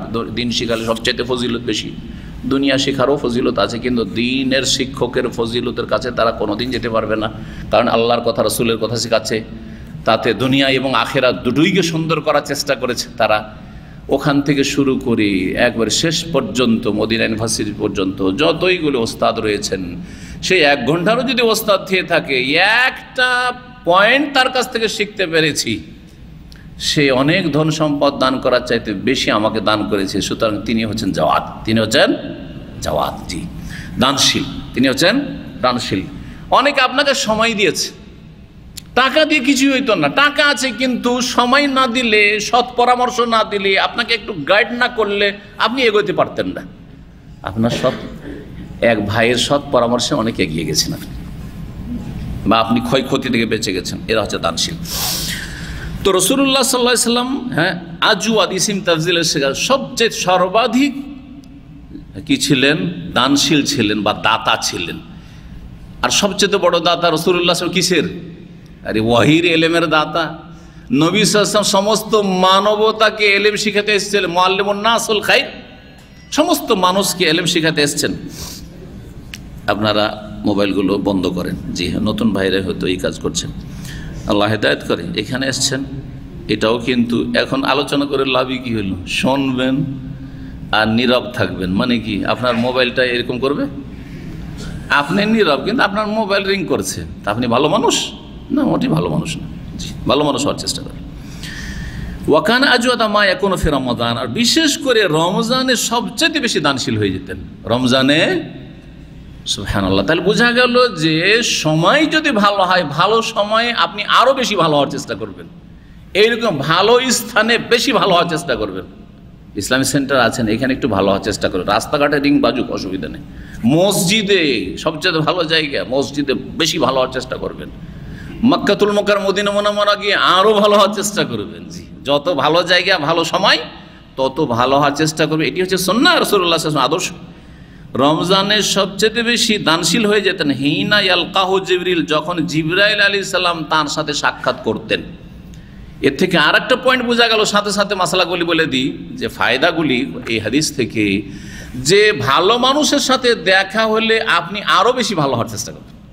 ভালো তো এমনি ভালো আছেন, কিন্তু ভালো মানুষের সাথে দেখা সাক্ষাৎ বা ভালো ব্যক্তির কাছ থেকে কিছু শেখার সুযোগ পেয়েছেন, বসার সুযোগ পেয়েছেন, তখন সেখানে আরও ভালো হওয়ার চেষ্টা করবেন, আরও ভালো হওয়ার চেষ্টা করবেন। এই কথা বলবেন না যে আমি সব সময় পাপ করছি, তো আর এই ভালো মানুষের সামনে কেন অত ভালো হব, এখানেও সিগারেট ধরিয়ে দিই, রাস্তাঘাটও সিগারেট খাচ্ছেন, আর এসে একটা ভালো মানুষ নেক মানুষের সামনে ওর সামনে শুরু করে দিলেন আপনি, না না বেয়াদবি। জি, কয়টা দিক বুঝলাম? সময়, স্থান আর ব্যক্তি খেয়াল রেখে যথাসাধ্য ভালো হওয়ার চেষ্টা করতে হবে। জি হ্যাঁ, জিবরাইল আলাইহিস সালামের সাথে সাক্ষাৎ হলে কি জন্য সাক্ষাৎ হতো? ওহী আসছে, আল্লাহর বাণী আসছে, এই সময় নিজের অবস্থাটা আরও ভালো, বেশি বেশি দান খায়রাত করব, বেশি বেশি দান খায়রাত করবে। ফায়ুদারিসুল কোরআন, জিবরাইল আলাইহিস সালাম কি করতেন? কোরআনের মুযাকারা বা কোরআনের দৌড় করতেন। আমাদের দেশের ভাষায়, মাদ্রাসার ভাষায়, হেফজখানার ভাষায় কি বলে? দৌড় করা বলে। কি বলে? বুঝেন না দৌড় করা? জি, কোরআন হাফেজা যখন মুখস্থ করে না কিন্তু কমজোর থাকে, তখন ওইটাকে পাকা করার জন্য বারবার যে রিভাইজেশন চলে, হ্যাঁ রিভাইজ, ওইটাকে দৌড় বলা হয়। আর আরবিতে মুদারাসা, পঠন পাঠন, কেউ শুনছে আর কেউ শোনাচ্ছে।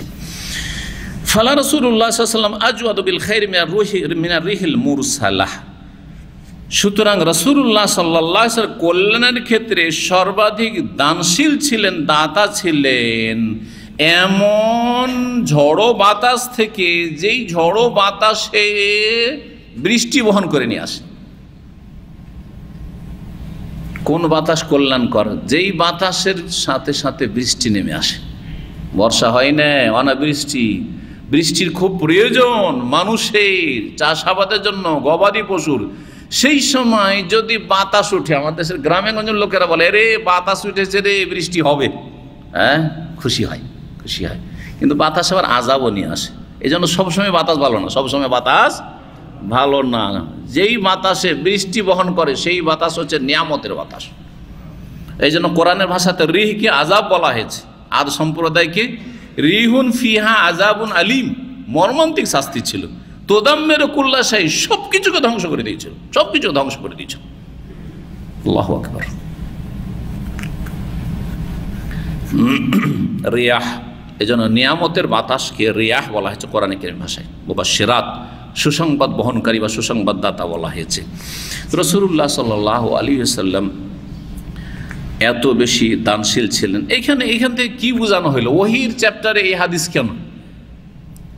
দানশীলতার সাথে কি সম্পর্ক? এখানে একটা সম্পর্ক, সেটা হচ্ছে রাসূলুল্লাহ সাল্লাল্লাহু আলাইহি ওয়াসাল্লামের সাথে ইয়ালকাহু জিবরিল, জিবরাইল আলাইহিস সালাম কি করতেন? মোলাকাত, সাক্ষাৎ করতেন। জিবরাইল আলাইহিস সালাম কি জন্য সাক্ষাৎ করতেন? এমনি এমনি ওহী নিয়ে আসতেন, ওহী নিয়ে সাক্ষাৎ করতেন। তাহলে ওই বোঝা গেল কি না এখানে? তাহলে যিনি জিবরাইল আলাইহিস সালাম ওহী আসমান থেকে বহন করে নিয়ে আসতেন, লওহে মাহফুজ থেকে, তার কথা বর্ণনা করা হয়েছে যে তিনি যখন আসতেন রাসূলুল্লাহর কাছে, তখন যার কাছে ওহী করা হয়তো রাসূলুল্লাহ তার দানশীলতার অবস্থাকে এখানে উল্লেখ করা হয়েছে। আজকের আলোচনা এখানে শেষ করছি, যেমনটা শুরুতে বলেছি। আর একটি হাদিস আছে, তবে লম্বা আর অনেক মজার হাদিস আছে, ঘটনা, সেটা শুনতে খুব ভালো লাগবে। আগামী শুক্রবার ইনশাআল্লাহ তাআলা, আল্লাহ যদি সেই সালামত রাখেন, তাহলে আমরা সেটার দর্শ শেষ করার চেষ্টা করব। এর মাধ্যমে ওহীর পর্ব শেষ হবে। সময় এগিয়ে চলে গেছে আমাদের, কিন্তু আর একটা জরুরি আলোচনা আছে। তার আগে একটা গুরুত্বপূর্ণ কথা আছে, সেটা আজকে পেশ করে দিই। তারপর ইনশাআল্লাহ তাআলা হজ সম্পর্কে যেসব ভাইয়েরা আমাদের পক্ষ থেকে প্রতিশ্রুতি ও ঘোষণা পেয়েছে, ইনশাআল্লাহ হজের আলোচনা হবে, যথেষ্ট সময় আছে। একটি বিষয় এর আগে আলোচনা করেছে সংক্ষেপে, কিন্তু ওহীর প্রকরণ, ওহীর প্রকরণ, ওহী কত প্রকার মনে আছে? বলেছিলাম, সংক্ষেপে বলেছিলাম কত প্রকার, হ্যাঁ কত রকমভাবে ওহী রাসূলুল্লাহ সাল্লাল্লাহু আলাইহি ওয়াসাল্লামের কাছে আসতো, কারো মনে নাই? হ্যাঁ না না না, কয়েক রকম, ওটা তো একরকম, হ্যাঁ 7 রকম, হ্যাঁ মাশাআল্লাহ 7 রকম। জি, 7 রকমভাবে ওহী আসতো, এটাই বিভিন্ন সিরাতের কিতাবাদিতে এসেছে। 1 নম্বর যেটা প্রথম শুরু ছিল, সূত্রপাত ওহীর, সেটা ছিল কি? রুয়া সালেহা বা রুয়া সাদেকা, সত্য স্বপ্ন বা নেক ভালো স্বপ্ন, যা দেখতেন তাই ঘটতো। স্বপ্ন যোগে ওহী করা হয়তো কাকে? রাসূলুল্লাহ 6 মাস ধরে এরকম চলেছে। এটা হচ্ছে 1 নম্বর। 2 নম্বর হচ্ছে রাসূলুল্লাহ সাল্লাল্লাহু আলাইহি সাল্লামের হৃদয়ে ফুৎকার দেওয়া হইতো, নাফাসুন ফির রাউহ বলা হয়েছে। নাফাসুন ফির রাউহ মানে ফিল কলব, নবী সাল্লাল্লাহু আলাইহি ওয়াসাল্লামের কলবে ফুৎকার দেওয়া হইত। আল্লাহু আকবার। জি, জিবরাইল আলাইহিস সালাম এরকম করতেন। জিবরাইল আলাইহিস সালামকে দেখছেন না, আসেননি, কিন্তু একটা ফুঁক দিয়েছেন, সেই ফুঁকের মাধ্যমে ওহী নবী সাল্লাল্লাহু আলাইহি ওয়াসাল্লাম অন্তরে ওই কথাগুলি নেমে চলে এসছে, সেই জ্ঞান অর্জিত হয়েছে। এই মর্মে একটি হাদিস রয়েছে, ইন্না রুহাল কুদুসে নাফাসা ফি রাউই, সহিহ হাদিস। রুহুল কুদুস কাকে বলা হয়? জিবরাইল আলাইহিস সালাম। রুহুল আমিন, রুহুল কুদুস জিবরাইল আলাইহিস সালামের নাম। জিবরাইল আলাইহিস সালাম পবিত্র আত্মা যিনি, তিনি আমার কলবে ফুঁক দিয়েছেন, ফুৎকার দিয়েছেন। এই ফুৎকারের মাধ্যমে এই এলেম, এই ওহী আমার কাছে এসেছে। কি? আন্নাহু লান তামুতা নাফসুন হাত্তা তাস্তাকমিলা রিজকাহা, কোন ব্যক্তি অতক্ষণ মরবে না যতক্ষণ তার রিজিক কমপ্লিট না করবে। আর একটা দানাও যদি আমার রুজিতে থাকে, অতক্ষণ মত আসবে না যতক্ষণ ওই দানাটা খাওয়া না হবে। আর একটা দানা রিজিকের নাই, আর চিবাচ্ছেন, ওই মুখেই থেকে যাবে, তার আগে মত হয়ে যাবে। গাড়ির দুর্ঘটনায় মুখে হয়তো খেজুর ছিল অথবা অন্য কিছু খাচ্ছিলেন, চকলেট খাচ্ছিলেন, ওইটা যদি আপনার রিজিকে থাকে খাওয়া হবে, তারপরে মৃত্যু হবে। আর যদি রিজিকে না থাকে মুখে থেকেই যাবে, ওই অবস্থায় দেখা যায় লোকটি মারা গেছে কিন্তু মুখে থেকে গেছে। অনেকের খেতে খেতে মত হচ্ছে, দুর্ঘটনা ছাড়া এমনিও মত হয় না, স্বাভাবিক মত হচ্ছে, মুখে ধরা আছে, খাবার মারা গেছে। জি হ্যাঁ, লান তামুতা, গ্যারেন্টি দিয়ে বলছেন, নিশ্চয়তা, মরবে না কোনো মানুষ হাত্তা তাস্তাকমিলা রিজকা, যতক্ষণ তার রিজিক না পড়বে। রিজিক শুধু খাওয়া দাওয়া না, রিজিক মানে সময়, রিজিক মানে আপনার চাকরি, রিজিক মানে আপনার এখানকার রিজিক, এই যে রিজিক আপনাকে আপনার মালিক পর্যন্ত এক্সিট লাগাবার চেষ্টা করছে, পারে না। যে বড় মালিক সে বলছে রাখবো না, কিন্তু আল্লাহ রেখেছে তকদিরে যে না, সৌদি আরবে তোর আরো কয়েকদিন রিজিক আছে, ও পারে না। যেইভাবে হোক না কেন, ওটা আল্লাহ জানে কিভাবে হবে। সে ফ্লাইট পাওয়া যাচ্ছে না, অথবা আইনগত সমস্যায় পড়ে গেছে, ফাঁসে গেছে, মালিক অসহায়, পারছে না আপনাকে এক্সিট লাগাইতে। জি, বহু লোকের আছে অবৈধ। এক অবৈধ লোকের সাথে একসময় দেখা, 1990-91 কথা, হারামের একবারে ছাদের ওপর কিয়ামুল লাইল পড়তে গিয়ে, সে সাথে যে কিয়ামুল লাইল হয় শেষ 10 দিনে, বার্মার লোক, বার্মা থেকে এসছে, কিন্তু বাংলা জানে, যেহেতু বাঙালিদের সাথে থাকে, সে বার্মিজ, ওই আপনার চিটাগাঙ্গে থেকে, তারপর ওখান থেকে এসছে। বলছেন যে উমরার ভিসাতে এসেছিলাম, আসার পরে 13 বছর হয়ে গেল, আমাকে ধরেই না কেউ। 13 বছর উমরার ভিসাতে এসে, সুবহানাল্লাহ, এর নাম রিস্ক। জি, তো কি বলছিলাম? দ্বিতীয়টা বললাম। তৃতীয় হচ্ছে আহিয়ানান ইয়াতামাসসালু লিয়াল মালাকু রাজুলান, কখনো কখনো জিবরাইল ফেরেশতা মানুষের রূপ ধারণ করে আসে। এটা 3 নম্বর হাদিস এসেছে, কিন্তু এই হাদিসগুলি চলে গেছে।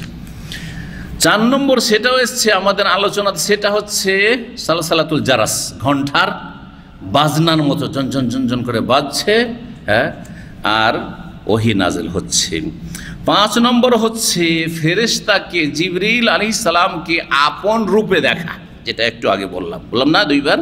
জি হ্যাঁ, আর ওহী আসা, যেমন ইয়া আইয়ুহাল মুদ্দাসসির, যেটা নাজিল হচ্ছে। জি, 6 নম্বর হচ্ছে আকাশের ওপর আল্লাহর স্পেশাল ওহী মেরাজের রাত, সেখানে জিবরাইল নেই, সরাসরি ওহী।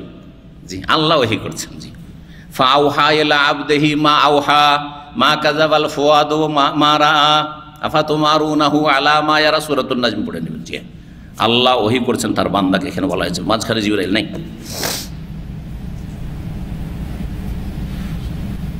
জি, 7 নম্বরে উল্লেখ করেছেন, কখনো কখনো জিবরাইল থেকেছেন, হয়তো কখনো জিবরাইল নেই। 7 নম্বরে যেটা উল্লেখ করেছে সেটাতে রয়েছে সরাসরি আল্লাহর কথোপকথন, সেটা আসমানের উপরে না, জমিনেই হয়তো। বলছেন কালামুল্লাহ মিনহু বিলা ওয়াসিতাতে মালাক, ফেরেশতা ছাড়া, ফেরেশতার ভায়া ছাড়া, মাধ্যম ছাড়া সরাসরি আল্লাহর কথোপকথন, কালাম তার সাথে, নবী রাসূলের সাথে, যেমন কোরআনে কারীম দ্বারা প্রমাণিত মুসা আলাইহিস সালামের ক্ষেত্রে, ওয়াকাল্লামাল্লাহু মুসা তাকলিমা, মুসাকে আল্লাহ বলছেন, যে তুমি ইন্নাকা বিল ওয়াদিল মুকাদ্দাসে তুয়া, তুমি পবিত্র তুয়া নামক স্থানে এসেছো, ইন্নানি আনাল্লাহ, আমি আল্লাহ বলছি। সুবহানাল্লাহ, কথা বলছে সরাসরি। জি, তুর পাহাড়ে নবী সাল্লাল্লাহু আলাইহি সাল্লামের সাথে সরাসরি কথা বলেছেন কিনা? জমিনে আল্লাহ, মানে জমিনে আল্লাহ, নবী সাল্লাল্লাহু আলাইহি সাল্লাম আল্লাহ কথা বলছেন যে ইসরার হাদিসে প্রমাণিত রয়েছে। জমিন হোক আর আসমান হোক, নবী সাল্লাল্লাহু আলাইহি ওয়াসাল্লামের সাথে সরাসরি আল্লাহ রাব্বুল আলামিন কথা বলেছেন। এটা কোরআন কারীম দ্বারা প্রমাণিত না হইলেও হাদিস দ্বারা প্রমাণিত, যে হাদিসুল ইসরা মানে নৈশ ভ্রমণ, যে মেরাজের হাদিস, সেই হাদিসের প্রমাণ রয়েছে। এই কথাই সিরাতের যারা রচনাকারী তারা বা সিরাতের লেখক তারা উল্লেখ করেছেন। এখানে আমরা আজকের আলোচনা শেষ করলাম। সাল্লাল্লাহু আলাইহি ওয়া সাল্লাম মুহাম্মদ ওয়া আলা আলিহি ওয়া সাহবিহি আজমাইন। এখন আমরা ইনশাআল্লাহ তাআলা হজ সম্পর্কে গত সপ্তাহে এর মধ্যে কোন কোন আলোচনাগুলি মনে করছেন যে শোনেননি অথবা জানা জরুরি মনে করছেন, একজন করে হাত উঠাবেন, হই হই করে নয়। যারা হজে যাবেন এবং কিছু শিখতে পেরেছেন, গত 3 দিন যারা ছিলেন বা গত 3টা দর্শে যারা ছিলেন, শুক্রবার জুমার পরে, শুক্রবার রাতে এবং শনিবার, ওদের মধ্যে থেকে 1-2 জন হাত উঠান দেখি কারা ছিলেন। হ্যাঁ, গত জুমার রাতের দর্শে আর গত শনিবারের রাতের দর্শে কারা ছিলেন? কেন জুমার পরে মানে ফজিলত বা এগুলো বয়ান করে, ফজিলত আমি শুনতে চাই না। হ্যাঁ, মাসাইল যেমন আরকানুল হজ, হজের রুকুন কয়টি শুনতে চাই, হজের ওয়াজিব কয়টি শুনতে চাই, এগুলো শুনতে চাই। কারণ রুকুন আর ওয়াজিব যদি আদায় হয়ে যায় তো হজ হয়ে যাবে, হজ হয়ে যাবে। বাকি সুন্নত কমলে বা সুন্নতের খেলাফ হলে নেকি কমবে। খুব সহজ ভাষা বলে দিলাম। বিসমিল্লাহ আলহামদুলিল্লাহ ওয়াসসালাতু ওয়াসসালামু আলা রাসূলিল্লাহ ওয়া আলা আলিহি ওয়া সাহবিহি ওয়া মান ওয়ালা, আম্মা বাদ। এখন হজের আলোচনা শুরু করছি। জি হ্যাঁ, হজ সম্পর্কে সবচেয়ে গুরুত্বপূর্ণ যে বিষয়টি সেটা হচ্ছে আরকানুল হজ। হজে যেই কার্যাবলীগুলি রয়েছে সেই কাজগুলি 3 ভাগে বিভক্ত। সেই কাজগুলি 3 ভাগে বিভক্ত: আরকানুল হজ, ওয়াজিবাতুল হজ আর সুনানুল হজ। সুনানুল হজ, হজের শর্ত মানে পূর্ব শর্ত, কখন হজ ফরজ হয় ওগুলো বর্ণনা করার দরকার নেই। কারণ যার হজ ফরজ আছে সেই যাচ্ছেন, পয়সা আছে তাহলে হজে যাচ্ছেন, সুস্থ আছেন হজে যাচ্ছেন ইত্যাদি। সাবালক হয়ে আপনারা হজে যাচ্ছেন, সুতরাং ওগুলো আর বলবো না, মুসলিম হয়ে হজে যাচ্ছেন। জি হ্যাঁ, বলা হয়ে গেল মোটামুটি করে। তারপর হ্যাঁ, আরকানে হজ কয়টি? হজের রুকুন যে বলবেন হাত তুলবেন, হজে যাওয়ার লোকেরা বলবে। হজে এবার হজে যাবেন যারা, তাদের কাছ থেকে শুনতে চাই, কে হজে যাবেন না উঠান, বলতে পারেন, বলতে পারবেন হজের রুকুন কয়টি? না বলতে পারলে কেমন করে হবে? যে বলবেন সে হাত উঠাবেন। এবার হজে যাবেন আর হজের রুকুন জানা আছে কয়টি ও কি কি, হাত তোলেন। মাশাআল্লাহ, ওখানে একটা হাত তুলেছে, 2টা হাত। বলেন, দাঁড়ান, দাঁড়িয়ে বলেন যখন দূর থেকে বলছেন। হজের রুকুন 4টি, মাশাআল্লাহ। প্রথম কি? না না, সিরিয়ালি বলতে হবে, তরতিব। আমি ওই উল্টা পাল্টা কাজ জানি না। আমি শুরু থেকে শেষ করতে হবে, শুরু করতে হবে আর শেষে গিয়ে শেষ করতে হবে। হ্যাঁ, মিকাত থেকে না, মিকাত থেকে এহরাম বাঁধা এটা না, রুকুন না, ওয়াজিব। হইল না। হ্যাঁ, কে বলছে? যে বলবে সবগুলি, ওই একটা একটা করে বললে হবে না। আপনি বলবেন? হ্যাঁ, বলেন বলেন বলেন বলেন। হ্যাঁ বলেন, সমস্যা নেই, আপনি তো হজে যাবেন, বলেন বলেন। হ্যাঁ বলেন, বিসমিল্লাহ। এহরাম বাঁধা 1 নম্বর। হ্যাঁ, আরাফা অবস্থান করা, তওয়াফে ইফাদা করা, তারপরে সাই করা। এই 4টা হচ্ছে আরকানুল হজ মানে রুকুন, হজের পিলার। এগুলো হজের হচ্ছে এগুলো খুঁটি, এগুলো ছেড়ে দিলে না হলে হজ হবে না। 1 নম্বর এহরাম করা। এহরাম করা মানে শুধু সেলাইবিহীন কাপড় পরা নয়, এটা আমাদের দেশের লোকেরা বুঝে না। আবার এহরাম করা মানে হচ্ছে আদ-দুখুলু ফিন নুসুক। হ্যাঁ, নিয়ত করে হজের নিয়তে হজের ইবাদতে প্রবেশ করা। এই যে অন্তরে নিয়ত করলেন যে আমি এখন হজে ঢুকে পড়লাম, হজ শুরু করে দিলাম, এটার নাম হচ্ছে কি? এহরাম। নামাজের তকবীরে তাহরিমা কোনটাকে বলে? নামাজে আল্লাহু আকবার দিয়ে ঢুকলেন, তাহরিমা, এটা হচ্ছে তাকবীরাতুল ইহরাম। আমরা তাকবীরে তাহরিমা বলি, আরবরা এটাকে তাকবীরাতুল কি বলে? ইহরাম বলে। এহরাম, এখানেও এহরাম কিন্তু আছে, তাকবীরাতুল ইহরাম। আর হজে হচ্ছে এহরাম মানে এখন আমি এই যাচ্ছি তায়েফে ধরেন বা মদিনায়, যেখান দিয়ে যাচ্ছেন আপনারা তায়েফ হয়ে যাবেন, তায়েফের মিকাতে পৌঁছেছেন, কারণ ওখান থেকে এহরাম করতে হবে। এখন আমি কি করলাম? হজে ঢুকে পড়লাম। যদি আপনি হজে কেরান বা ইফরাদ করেন তাহলে এখান থেকে ঢুকবেন হজে, আর না হলে উমরায় ঢুকবেন যদি হজের তামাত্তু, আর হজের তামাত্তুই উত্তম। হজ কয় প্রকার? তাহলে 3 প্রকার। 8 তারিখে যারা হজে তামাত্তু করবেন, উমরা করে থাকলেন, 8 তারিখে সকালবেলা আপনি যেখানে আপনার বাসা, হোটেল হোক, কারো কোনো আত্মীয়র বাসা, বন্ধুর বাসা হোক, অথবা মেনাতে, এখান থেকে বাসে যাবেন, মেনাতে আপনাকে আগেই নিয়ে হয়তো রাতেই রেখে দিয়েছে বা সকালে চলে গেছেন ওইখানে আপনার উমরা টুমরা করে, যে কোনো সময় আপনি খেমাতে আছেন, জোহরের আগে আগে যে কোনো সময় সকালবেলা 8 তারিখ 8ই জিলহজ, জোহরের আগে আগে কি করবেন আপনি? এহরাম করবেন। এহরাম করা মানে এখন আমি হজে ঢুকে গেলাম, হজে এখন কি করেছি? ঢুকে গেছি। যেমন নামাজে ঢুকে যাওয়া, সলাতে ঢুকে যাওয়া হচ্ছে তাকবীরাতুল ইহরাম, তেমন হজে ঢুকে যাওয়া হচ্ছে এহরামুল হজ, হজের এহরাম। হজের এহরাম সেটার জন্য কিছু বিধিবিধান রয়েছে, যে পুরুষরা সেলাইবিহীন কাপড় পরবে, আর উত্তম হচ্ছে সাদা কাপড় পরবে, এগুলো আলাদা কথা, কথা বুঝতে পারছেন না? কিন্তু হজে ঢুকার নাম হচ্ছে এহরাম। ভালো করে শুনেন জিনিসটা। 1 নম্বর তাহলে এটা শুরু হইল আপনার। 2 নম্বর কাজ হচ্ছে যেটা রুকুন, 9 তারিখে আরাফায়। আরাফায় শুধু অবস্থান করার না, 9 তারিখে 8 তারিখে যদি অবস্থান করে হবে, 10 তারিখে যদি অবস্থান করে হবে। তাহলে শুধু আরাফায় অবস্থান বললে হবে না, আমি ভিড় ভাড় চলে যাবে, সব চলে যাবে, অন্য সময় এসে আরাফায় থেকে যাব, হবে? সব কিছু করেছে, আরাফায় থাকেনি, আর ভুলে চলে এসছে, বলছে যে আমি তো আরাফায় যাইনি, তো কি করব? হজের পরে কোনো এক সময় যাও, ওদি একদিন আরাফাতে থেকে চলে আসবো, হবে নাকি হজ? না না, হজে হবে না।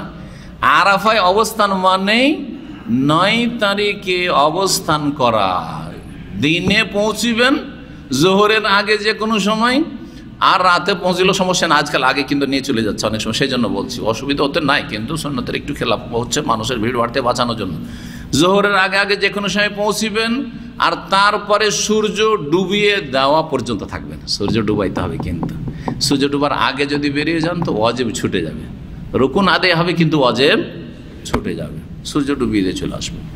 ধরেন কেউ যে কোনো এমার্জেন্সি কারণে বা পৌঁছিতে দেয়নি, কেউ অবৈধ ছিল, আর তারপরে দিনে যেতেই পারেনি, জোহর আসরে পৌঁছিতে পারেনি, রাতে সূর্য ডুবা থেকে শুরু করে ফজরের আজানের আগে আরাফাতে পৌঁছিল, ওর হজ হবে কি হবে না?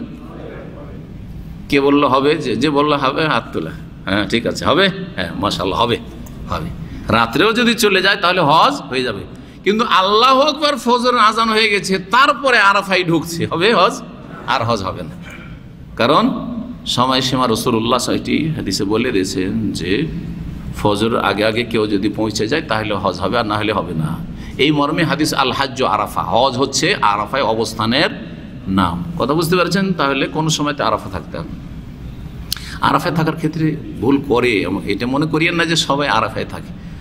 হাজার হাজার মানুষ, আমি অনেকবারই যেহেতু ডিউটি করেছি, হজ মৌসুমের ডিউটি ছাত্র জীবনে একবার করেছিলাম, আর তারপরে আলহামদুলিল্লাহ অনেকবারই করেছি। এখানে 2000 সাল 2002 এই সময়গুলোতে করেছি, আর তারপরে গত 2 বছর আগেও 2বার করেছি। তো এই 1 মাস ধরে হজ ডিউটি করাতে, আর ওখানে আরাফার ময়দানেও ডিউটি থাকে। তো ডিউটির মধ্যে যেটা জরুরি থাকে সেটা হচ্ছে যে লোকদেরকে বোঝানো নিজের ভাষায় যে সূর্য ডুবার আগে তোমরা বেরোয় না এখান থেকে, এরা শেষখানে, সারাদিন কোনো কাজ থাকে না, এবার বন্দি খুব করি, ওই শেষখানে শুধু ওদেরকে বাঁচানো যাতে হজটা খারাপ না হয় তাদের। আর কোনো দার্স বক্তব্য থাকলে কেউ যদি আসলো আসলো। তো সুবহানাল্লাহ, হাজার হাজার মানুষ, হাজার স্রোত।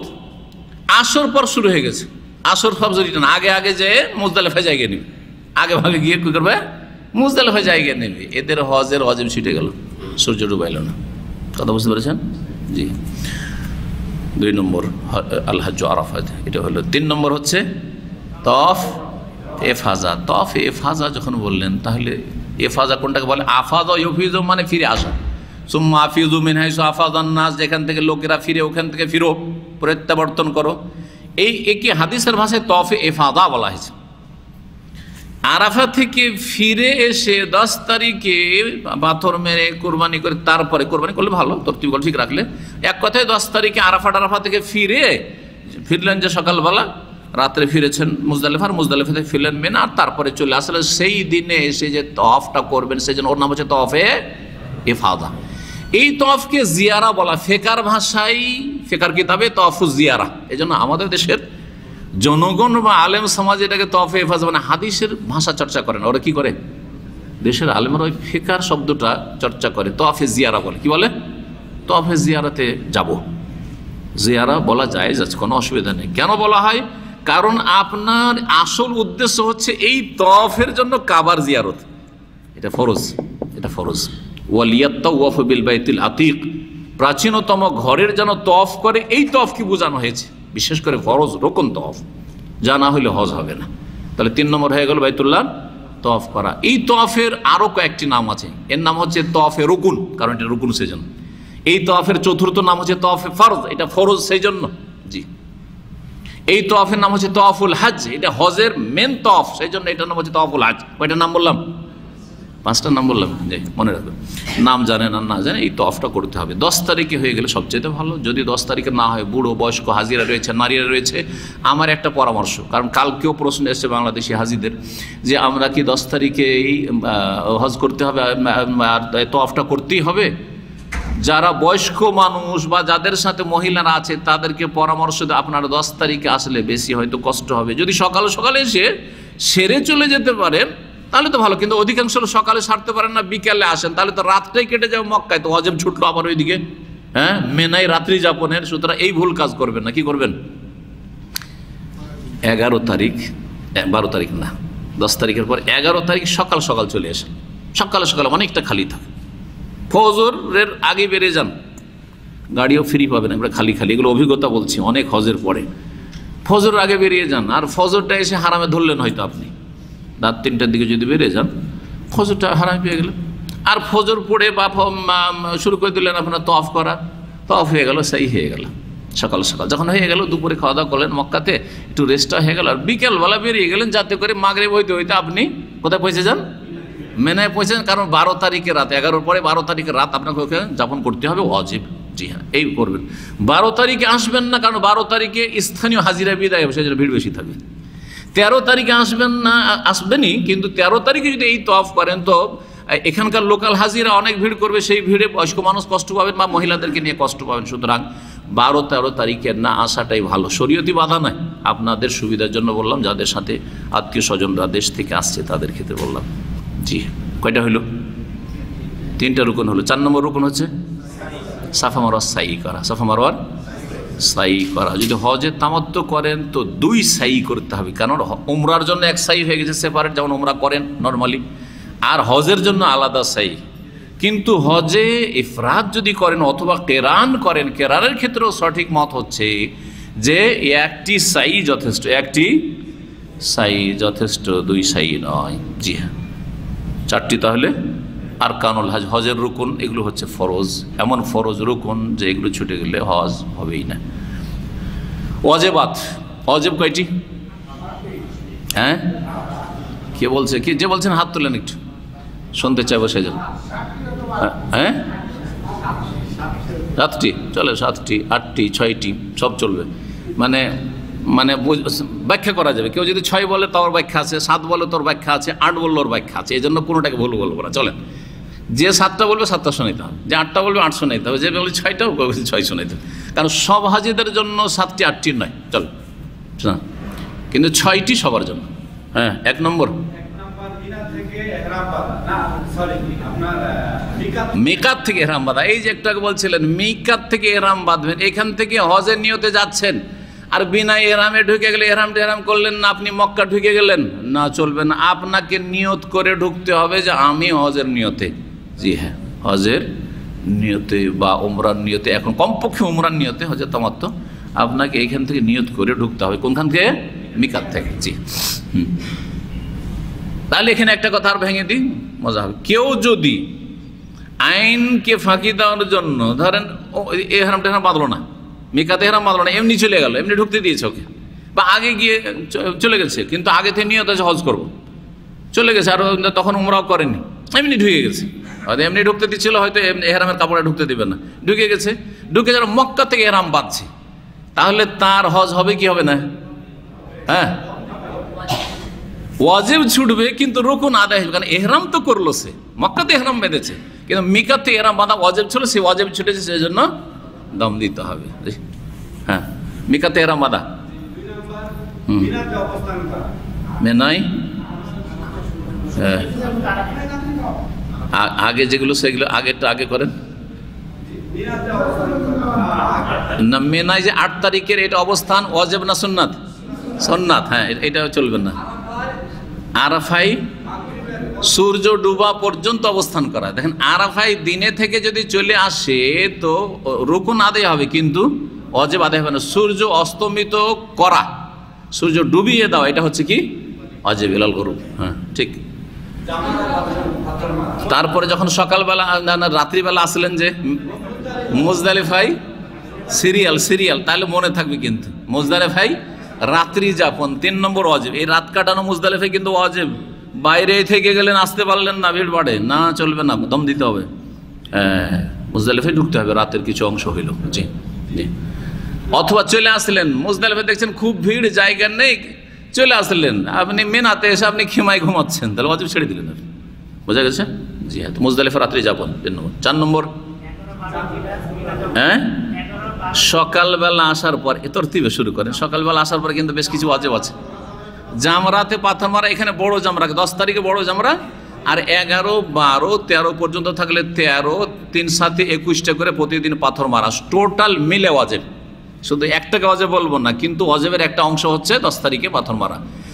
সবচেয়ে উত্তম হচ্ছে এই 4 দিন মিলে 70টি পাথর মারা। 4 দিনে কয়টি হবে? 3 7 21 করে, হ্যাঁ, 3 21 কত?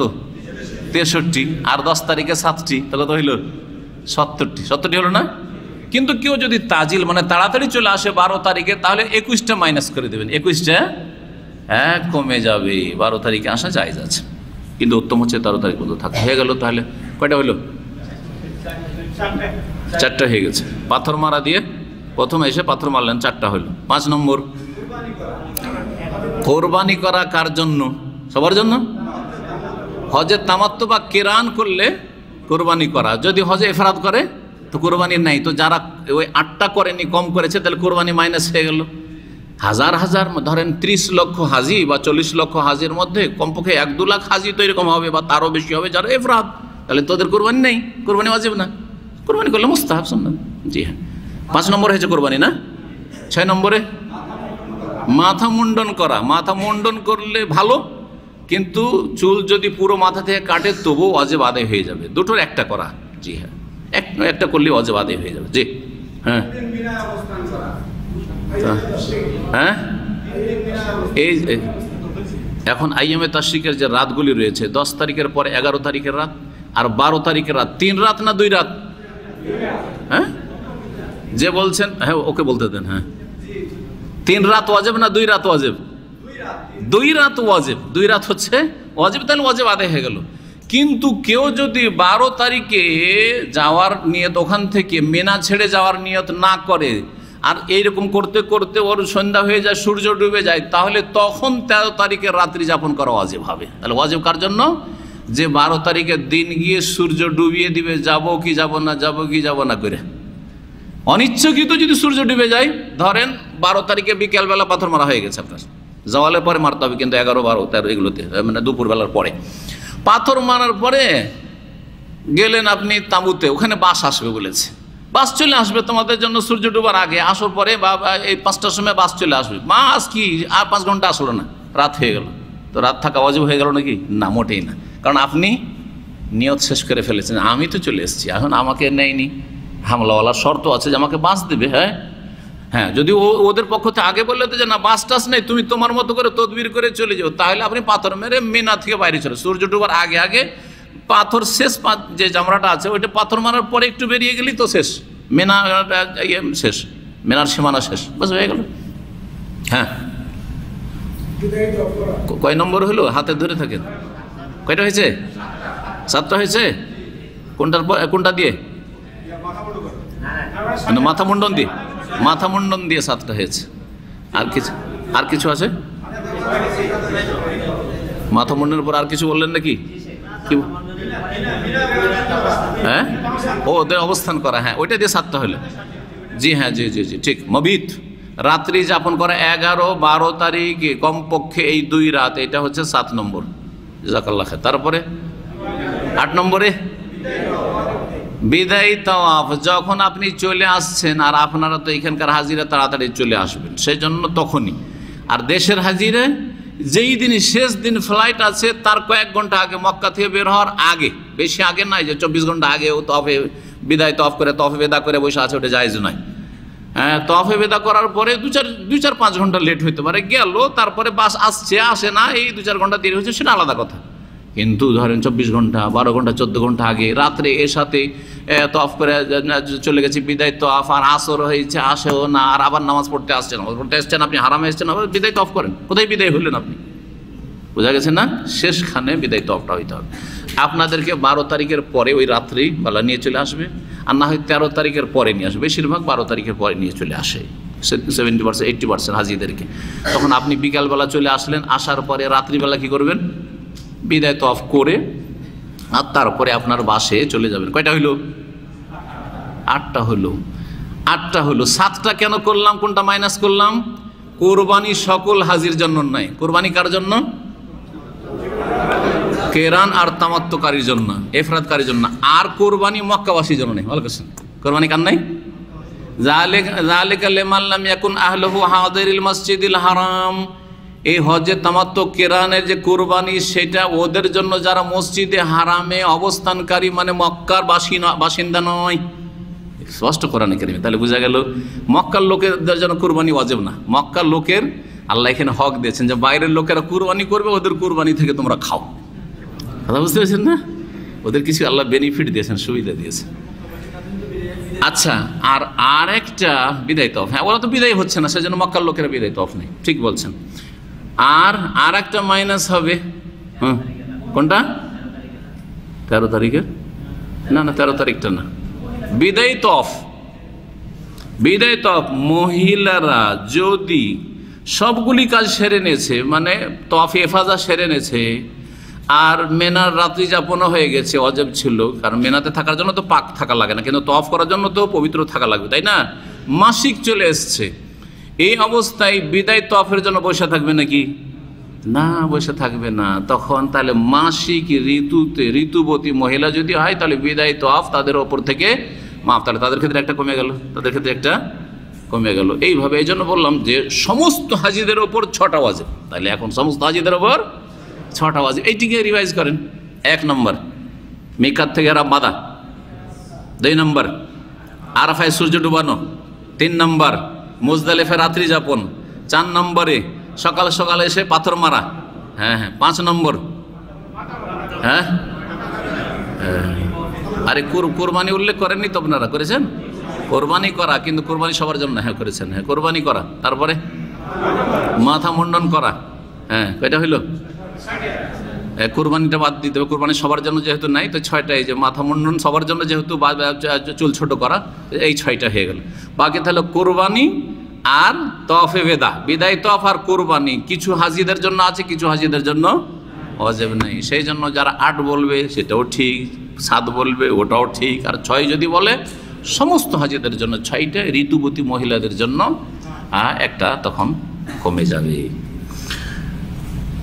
আর কিছু এখন কোনো প্রশ্ন থাকলে করেন, আর না হইলে অনেক সময় হয়ে গেছে, অনেক সময় কোথায় হয়েছে, 3টা বাজেনি তো।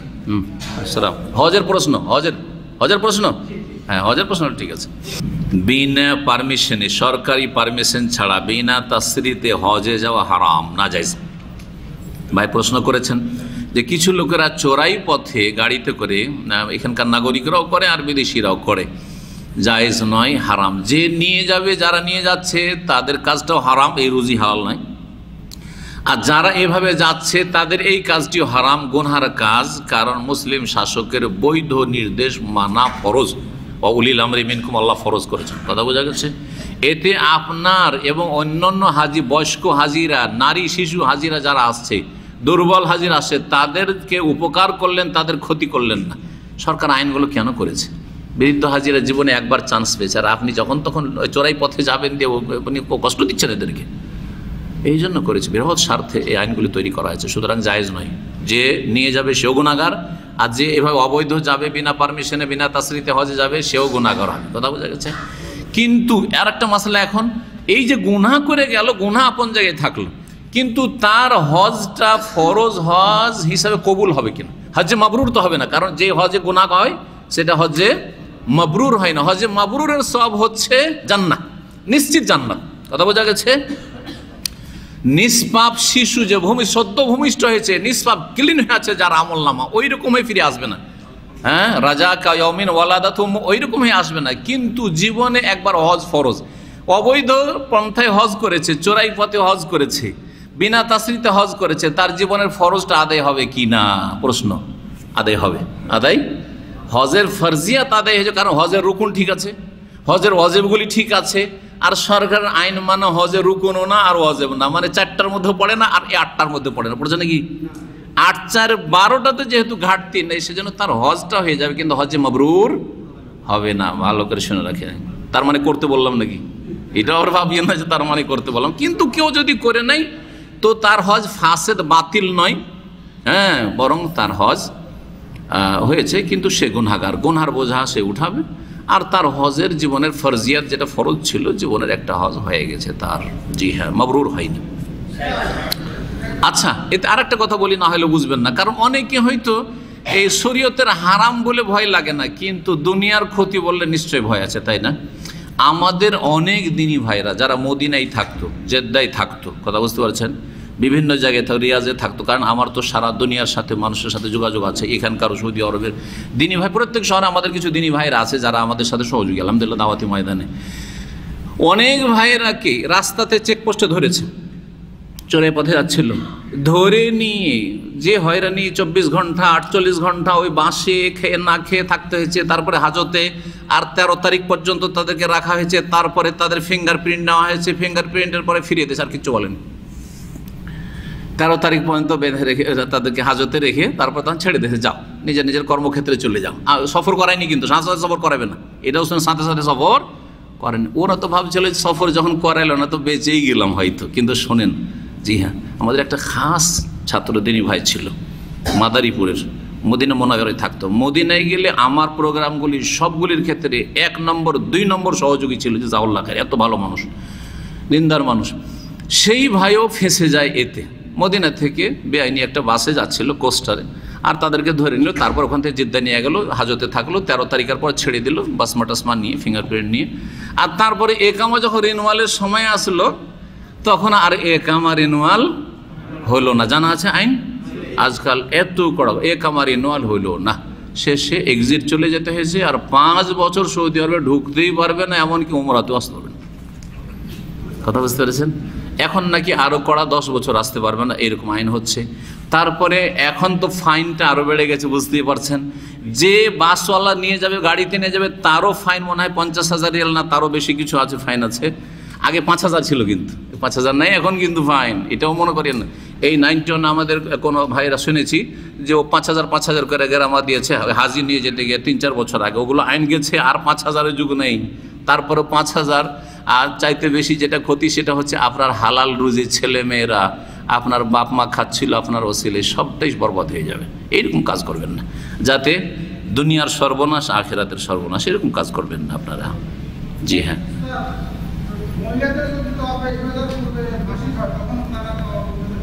মহিলার ক্ষেত্রে মহিলা নিয়ে আসলে মশলা জানা দরকার। আর আপনি খামাখা এইসব মশলা, একটা লোক মহিলা ফ্যামিলি ভালো নাই এখানে, এইরকম মশলা আমার মনে হয় আননেসেসারি, হ্যাঁ, গায়ের জরুরি। তারপরেও যখন জিজ্ঞাসা করেছে বেচারা, জানার জন্য তো বলি।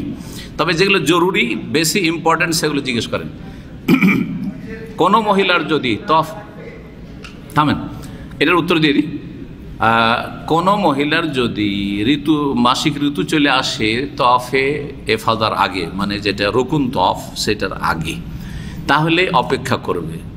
বিদেশ থেকে আসলে তো অসুবিধা নেই, বিদেশ থেকে আসলে তো অসুবিধা নেই, কারণ তো থাকবেই, আর হয়তো 15 দিন 20 দিন থাকবে, ঠিক আছে।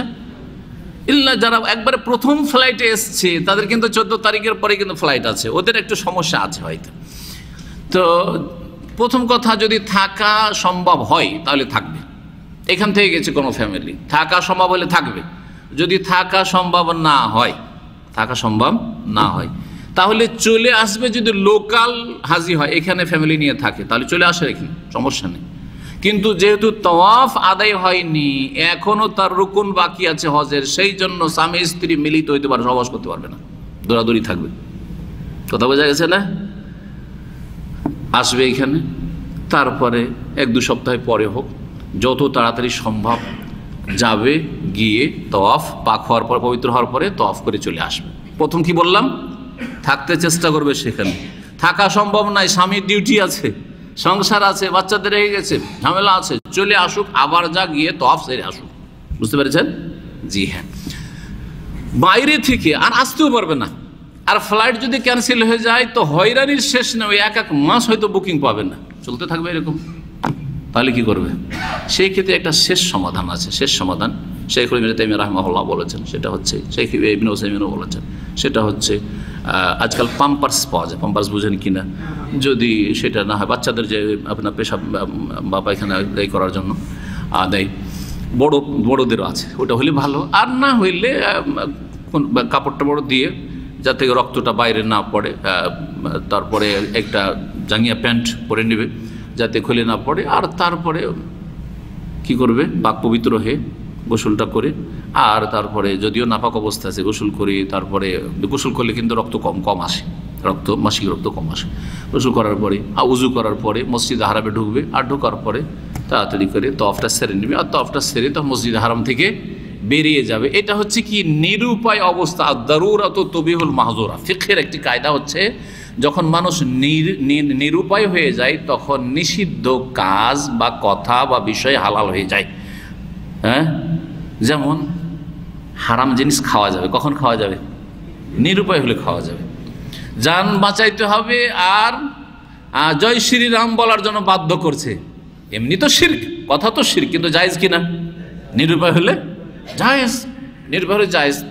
ওই রকমই এইখানেও সে নিরুপায়, আর আসতে পারবে না, এত টাকা পাবে কোথায় যে আবার আসবে? আর সেটা সম্ভাবনা যে বাংলাদেশ থেকে আবার এই তওয়াফ করার জন্য আসবে, বাইরে যেসব হাজিরা, তখন ওই রকম করবে।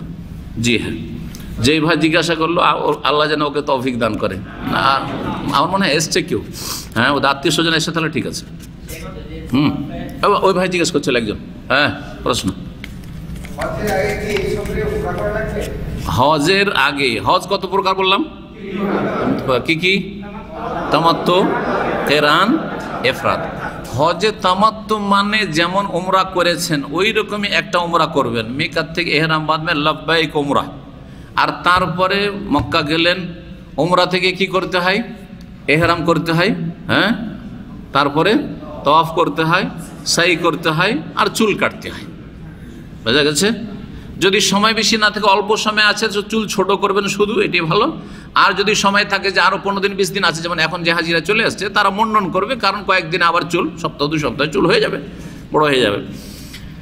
তওয়াফ না কি বলছে, উমরা করার পরে হালাল হয়ে থাকবেন আপনি, যে কয়দিন সময় পাবেন। এখানকার লোকেরা বেশি সময় পাবেন না, তারপর 2 ঘন্টা, 1 ঘন্টা, আধা ঘন্টা সময় পান আপনি, এটা বলে মনে করবেন না সময় সংকীর্ণ হয়ে গেছে, 1 মিনিটও সময় পেলেন না, আপনার উমরা করা হইল। আর এদিকে সকাল হয়ে গেছে 8 তারিখের, অসুবিধা নেই, উমরা করে সাথে সাথে গোসল করে ফ্রেশ হয়ে আবার আপনি ইহরাম করে নেন, আল্লাহবাইক হাজ্জান বলে হজে ঢুকে গিয়ে আপনি কোথায় চলে যান? মেনা চলে যান। 8 তারিখে জোহরের আগে হইলেও চলবে। এমনকি যদি 8 তারিখে সকালবেলা উমরা কমপ্লিট করে তবুও কোনো অসুবিধা নেই, হজে তামাত্তু করে, কাছের হাজিরা অনেকে এরকম করে, জোহরে আসলো, তারপরে 8 তারিখের 5 ওয়াক্ত সালাত আদায় করা মেনাতে সুন্নাহ, এটা ওয়াজিব নাই। জোহর, আসর, মাগরিব, এশা, ফজর সুন্নাহ, এটা সুন্নাত। জি হ্যাঁ, তো এইভাবে করবে। কার কথা বললাম? তামাত্তুকারীর কথা। তাহলে তামাত্তু মানে হচ্ছে উমরা সেপারেট আর হজ সেপারেট। উমরা আছে, এতে সেপারেট একবার। কেরানে মিকাতে গেলেন আর দুটোর নিয়েতে একসাথে, কেরান মানে মিলিয়ে নাও, দুটাকে মিলিয়ে নাও। লাব্বাইক উমরাতান ওয়া হাজ্জান, আল্লাহ আমি হাজির হয়েছি, কিসের জন্য? উমরা হজ দুটোকে একসাথে নিয়ে মিলিত করে। আল্লাহুম্মা ইন্নী নাওয়াইতু পড়বেন না, নিয়ত পড়া বিদআত। গত সপ্তাহে আলোচনা হয়েছে। আল্লাহ, কেউ যদি বলে আল্লাহুম্মা ইন্নী নাওয়াইতুল উমরাতা, আল্লাহুম্মা ইন্নী নাওয়াইতুল হাজ্জা ফায়াসসিরহু লি ওয়া তাকাব্বালহু মিন্নি, সব বিদআত এগুলো, বিদআত এগুলো। কথা বুঝতে পেরেছেন? কিন্তু লাব্বাইক বলা, আল্লাহ হাজির হয়েছি, সুন্নাহ, এটা নিয়ত পড়া না। লাব্বাইক পড়া মানে তালবিয়া। আর এখানে আপনি শুরু করছেন লাব্বাইক উমরাতান ওয়া হাজ্জান দিয়ে, কিরান শুরু করলেন দুটো একসাথে মিলিয়ে, আর দুটোকে একসাথে নিয়ে চললেন, মাঝখানে আর হালাল হবেন না। মক্কা যাবেন, তওয়াফ যেটা করবেন সেটা সুন্নাত, তওয়াফে কুদুম, কিরানকারীর জন্য সুন্নাত। কিন্তু তামাত্তুকারীর জন্য রুকুন ফরজ ছিল, কারণ সেপারেট যেহেতু উমরা হচ্ছিল, এটা শোন না। আর তারপরে যদি এখন সাই করে রেখে দেন, পরে আর সাই করা লাগবে না। একটা সুবিধা, যারা কেরান করবেন তাদের জন্য একটাই যেহেতু সাই বলেছি, এখন যদি এই তওয়াফের সাথে সাথে সাই করে রেখে দেন, 10 তারিখে তওয়াফে ইফাজার ভিড় বাড়ে, আর সাই করার দরকার হবে না। কিন্তু যদি আজকে না করেন, শুধু তওয়াফ করে আপনি মিনা চলে গেলেন, তাহলে 10 তারিখে তওয়াফে ইফাজার পরে আবার সাফা মারওয়া কি করতে হবে? সাই করে দেবো। কারণ একটা সাই দুটোর জন্য যথেষ্ট, কারণ দুটোর নিয়ত একসাথে যেহেতু মিলিয়ে নেওয়া হয়েছে। হাজে ইফরাদ কি? হজে ইফরাদ অবশ্যই আপনারা করবেন না, কিন্তু যারা হয়তো নফল করছে আর টাকা পয়সার অভাব আছে, অনেকে কিন্তু ইফরাদ করে। আমাদের মদিনা ইউনিভার্সিটির ছাত্ররা প্রথমটা হজে তামাত্তু করে, আর তারপরে প্রায় সব ইফরাদ করে, পয়সা বাঁচাবার জন্য 500 রিয়াল, জি হ্যাঁ, কোরবানি, পয়সা অল্প, এরকম যারা গরিব মানুষ আছে করতে পারেন, সমস্যা নেই। কিন্তু ওর চাইতে ভালো যে আপনি কি করবেন, 10টি রোজা রেখে দেবেন, হজে তামাত্তু করবেন। আর কি করবেন? কেউ যদি কোরবানি না দিতে পারে তো সমাধান কি?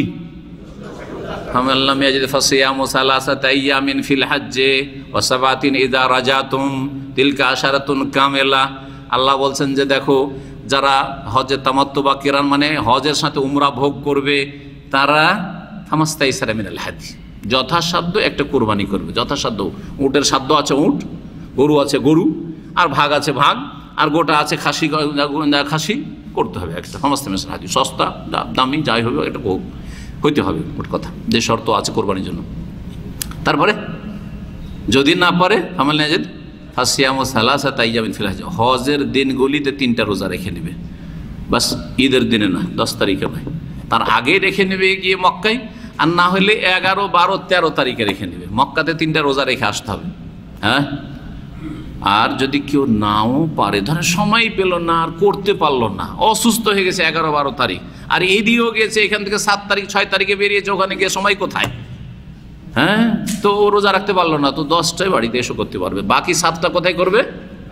এজা রাজা তুম, বাড়িতে ফিরে আসার পর এখানে এসে করে নেবেন, এইটা সবচেয়ে ভালো। আপনার কোরবানির ভয়ে 500 টাকা বাঁচাবার জন্য হজে ইফরাত না করে হজের সময় হজে কেরান বা তামাত্তু করেন, আর কি করেন? 10টা সিয়াম পালন করে রোজা রেখে নেন, এইটা বেশি ভালো। এটা হচ্ছে কোরআনী শিক্ষা। জি হ্যাঁ, হয়ে গেছে না? 3 রকম। হজে ইফরাদে লব্বাইক হাজ্জান বলে মিকাত থেকে যাবেন, আর শুধু হজ নিয়ে চললেন, আপনার হজ ছাড়া আর কিছু নেই। কিন্তু এটা হচ্ছে 3 নম্বর অনুত্তম, উত্তম নয়, মাকরুহ নয়, জায়েজ।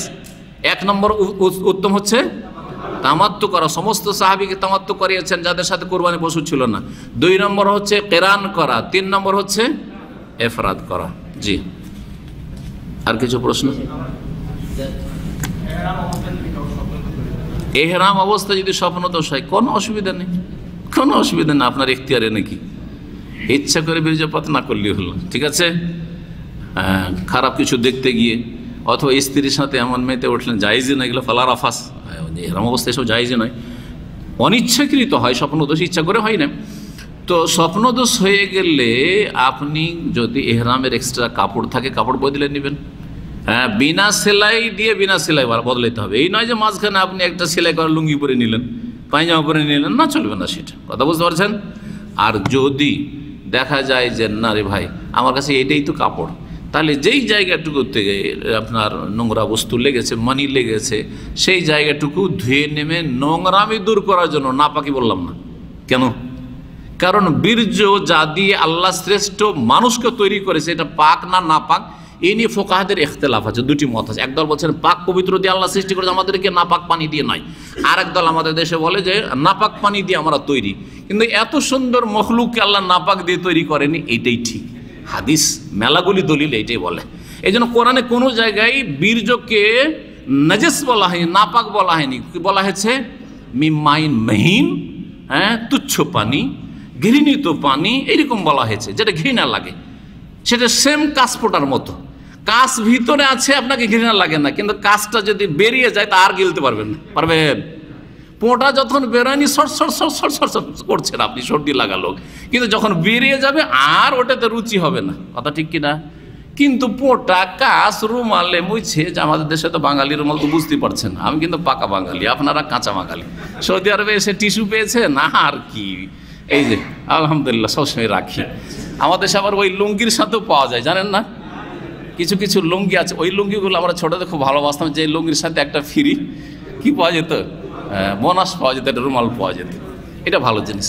এটা আমার ওয়ালিয়া ফিহা মাআরিব উখরা, এতে অনেক কাজ। যেমন মুসা আলাইহিস সালাম বলেছেন যে লাঠিতে আমার মেলা কাজ আছে, তেমন আমার এই রুমালে মেলা কাজ আছে। কথা বুঝতে পেরেছেন? জি হ্যাঁ।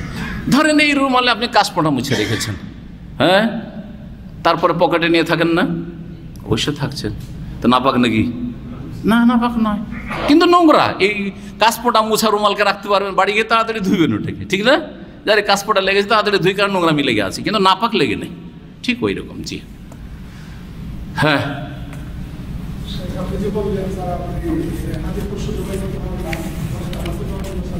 হাদি যারা পারবে না, হ্যাঁ হ্যাঁ হ্যাঁ, যারা হাদির পশু সামর্থ্য রাখে না। জি হ্যাঁ,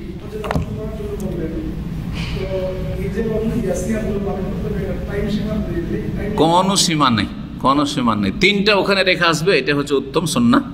এটাও কিন্তু ওয়াজিব, ফরজ নয়। হ্যাঁ হ্যাঁ, আর বাকি 7টা এখানে এসে যে কোনো সময় করতে পারে। যদি জিলহজ মাসে করে নেই তাহলে ভালো, আর না হলে কোনো অসুবিধা নেই, জিলহজ মাস পরেও করতে পারে, এইরকম কোনো সময়সীমা নেই। জি,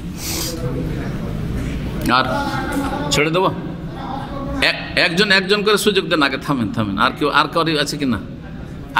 একজন একটা প্রশ্ন করবে, ওই ভাই একটা প্রশ্ন করেছে লম্বা, আর কেউ প্রশ্ন করেন, না হলে ওনাকে দেবো চান্স। কি? হ্যাঁ, পারলো না, এখানে এসে 10টা করবে, এখানে এসে বাড়ি এসে 10টাই করবে এখানে এসে। জি, সুন্নাতের খেলাফ হবে।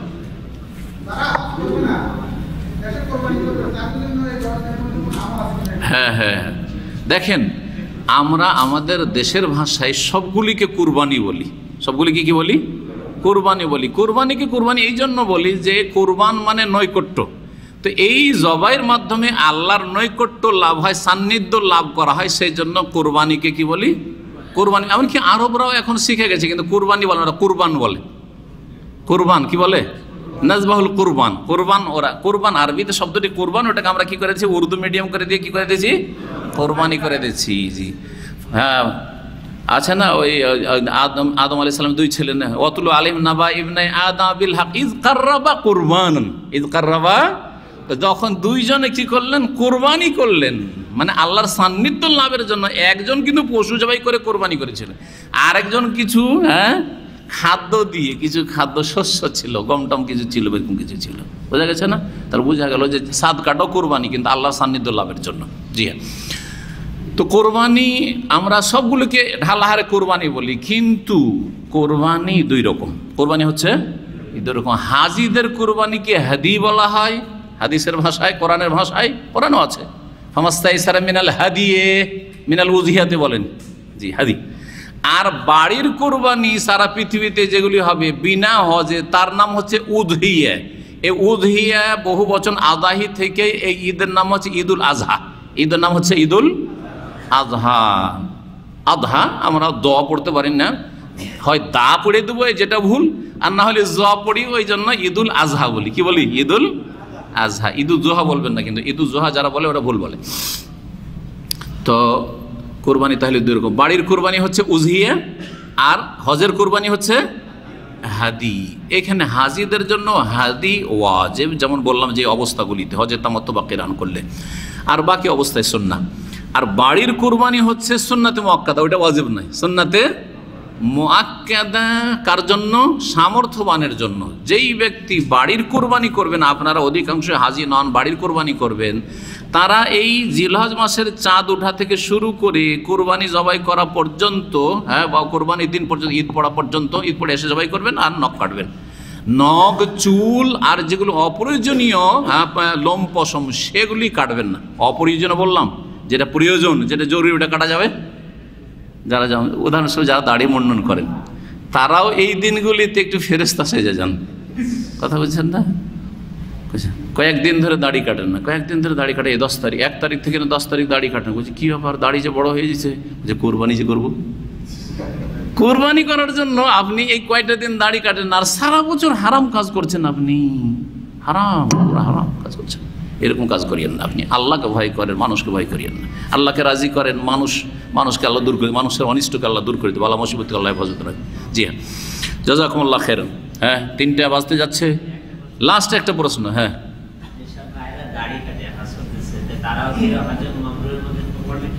দাড়ি কেটে হজে যাচ্ছে, হজের শুরু থেকে শেষ পর্যন্ত যদি কোনো হারাম নাজায়েজ কাজ না করে আর কোনো ফরজ ওয়াজিব ঘাটতি না করে তো হজে মাবরুর হবে।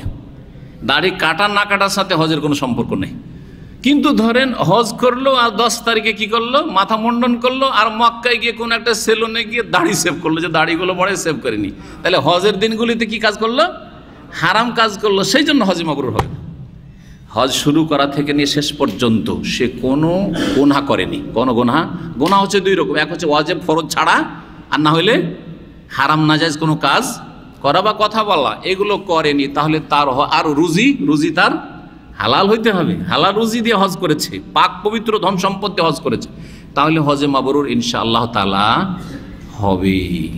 কিন্তু যে জামাত ছাড়ে, হজে গিয়ে জামাত ছেড়েছে, শুয়েই থাকে, জামাত হয়ে গেল, ফজর মিনাতে পড়ে আছে, কত হাজি দেখলাম, উঠে না, জামাত ছুটে গেল, হজে মাবরুর শেষ। জি, অবহেলা, ফরজ ওয়াজিব অবহেলা। গেল মক্কা যাওয়ার পরে ও রাত্রে তওয়াফ করলো, রাত্রে ফিরলই না, সকালবেলা ফিরলো 11 তারিখে, রাত 3টার দিকে 4টার দিকে ফিরছে, শখ করে খাওয়া দাওয়া করে হোটেলে থেকে, বা আসলো না। হাজার হাজার লক্ষ লক্ষ হাজি আসে না 10 তারিখের দিন গিয়ে, ওই রাত্রেই 11 তারিখে রাতে আসে না, ওদের হজে মাবরুর হবে না, হজে মাবরুর হবে না। হজে আসার পরে বেদাত করলো, হজে আসার পরে বেদাত করলো, ওই যাই রিয়াল লাইন 2 রিয়াল দিয়ে যাই মসজিদে আয়েশা, মসজিদ তানিম, আর একটা করে ওমরা করে, মসজিদে যায় আর আসে, আনাকুম জানাকুম। এই বিদাত যদি করে হজের সফরে এসে, তো হজে মাবরুর হবে না। মদিনা আসলো, মদিনা নবীর দরবারে হাজিরা দিতে যাচ্ছে, বিদাতি নিয়ত নিয়ে, শিরকি নিয়ত নিয়ে আসছে, সুতরাং হজে মাবরুর হবে না। মদিনা এসে ওই 7টা মসজিদ খুঁজে বেড়াচ্ছে, 7 আর প্রত্যেক মসজিদে গিয়ে 2 রাকাত করে নফল পড়ছে। হ্যাঁ, সাবা মাসাজিদ খন্দকের কাছে আছে। এইরকমই মদিনার বিভিন্ন জায়গায় বেদাত করছে। ধরেন মক্কাতে গিয়ে হীরা পাহাড়ের গুহায় গেল, আমি গেছি দেখার জন্য, তামাশা দেখার জন্য, কে কী করে। আমি কোনো নেকির জন্য যাইনি, কিন্তু নেকির জন্য গেলে গুনাহ হয়তো, কিন্তু আমি যদি এমনি দেখতে যাই অসুবিধা নেই। সর পাহাড়ে একবার উঠেছি, 2-2.5 ঘন্টা লেগেছে, আর হেরাতে উঠতে 45 মিনিট লেগেছে, আধা ঘন্টা 45 মিনিট লাগবে। উঠেছি, গিয়ে দেখি সব লাইন দিয়ে নামাজ পড়ছে, একটা জায় নামাজ পুরানা বিছানা আছে, আর বিশেষ করে ওখানে পাকিস্তানি আর ইন্ডোনেশিয়ান এরাই সবচেয়ে বেশি, তুর্কি বিভিন্ন দেশের আছে, বাংলাদেশেরও আছে, লাইন দিয়ে আছে, 8-10 জন লাইন দিয়ে আছে। ওই একজন করে 2 রাকাত পড়ছে আর বেরোচ্ছে, 2 রাকাত করে বেরোচ্ছে, ওই ছোট্ট একটি যে হীরা পাহাড়ের গুহা, ওইখানে করে বেদাত। হজ মৌসুমে হজ করতে এসে এই বেদাতগুলি যদি করে, ওখানে 2 রাকাত নফল পড়েছে হেরাতে, তাহলে হজ মাবরুর হবে না, কারণ বেদাত করা কি হারাম। এক কথা বললাম, হারাম কোনো কাজ করলে হজে মাবরুর হবে না। হজের সফরে নাজায়েজ কোনো কাজ করে বা হজের কোনো সুন্নতের খেলাফ কাজ করে যাচ্ছে, তাহলে হজ মাবরুর হবে না। যথাসাধ্য এই জন্য সুন্নতগুলি পালন করার চেষ্টা করবেন, সুন্নতে ঘাটতি করবেন না। হজে অনেকে এত অলস তালবিয়া পড়েই না।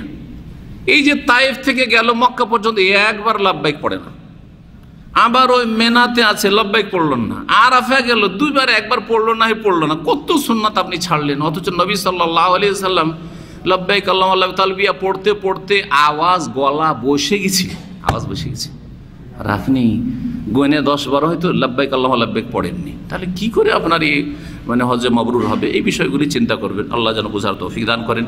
ওয়া সাল্লাল্লাহু আলা মুহাম্মদ ওয়া আলা আলিহি ওয়া সাহবিহি আজমাইন ওয়া জাযাকুমুল্লাহু খাইর।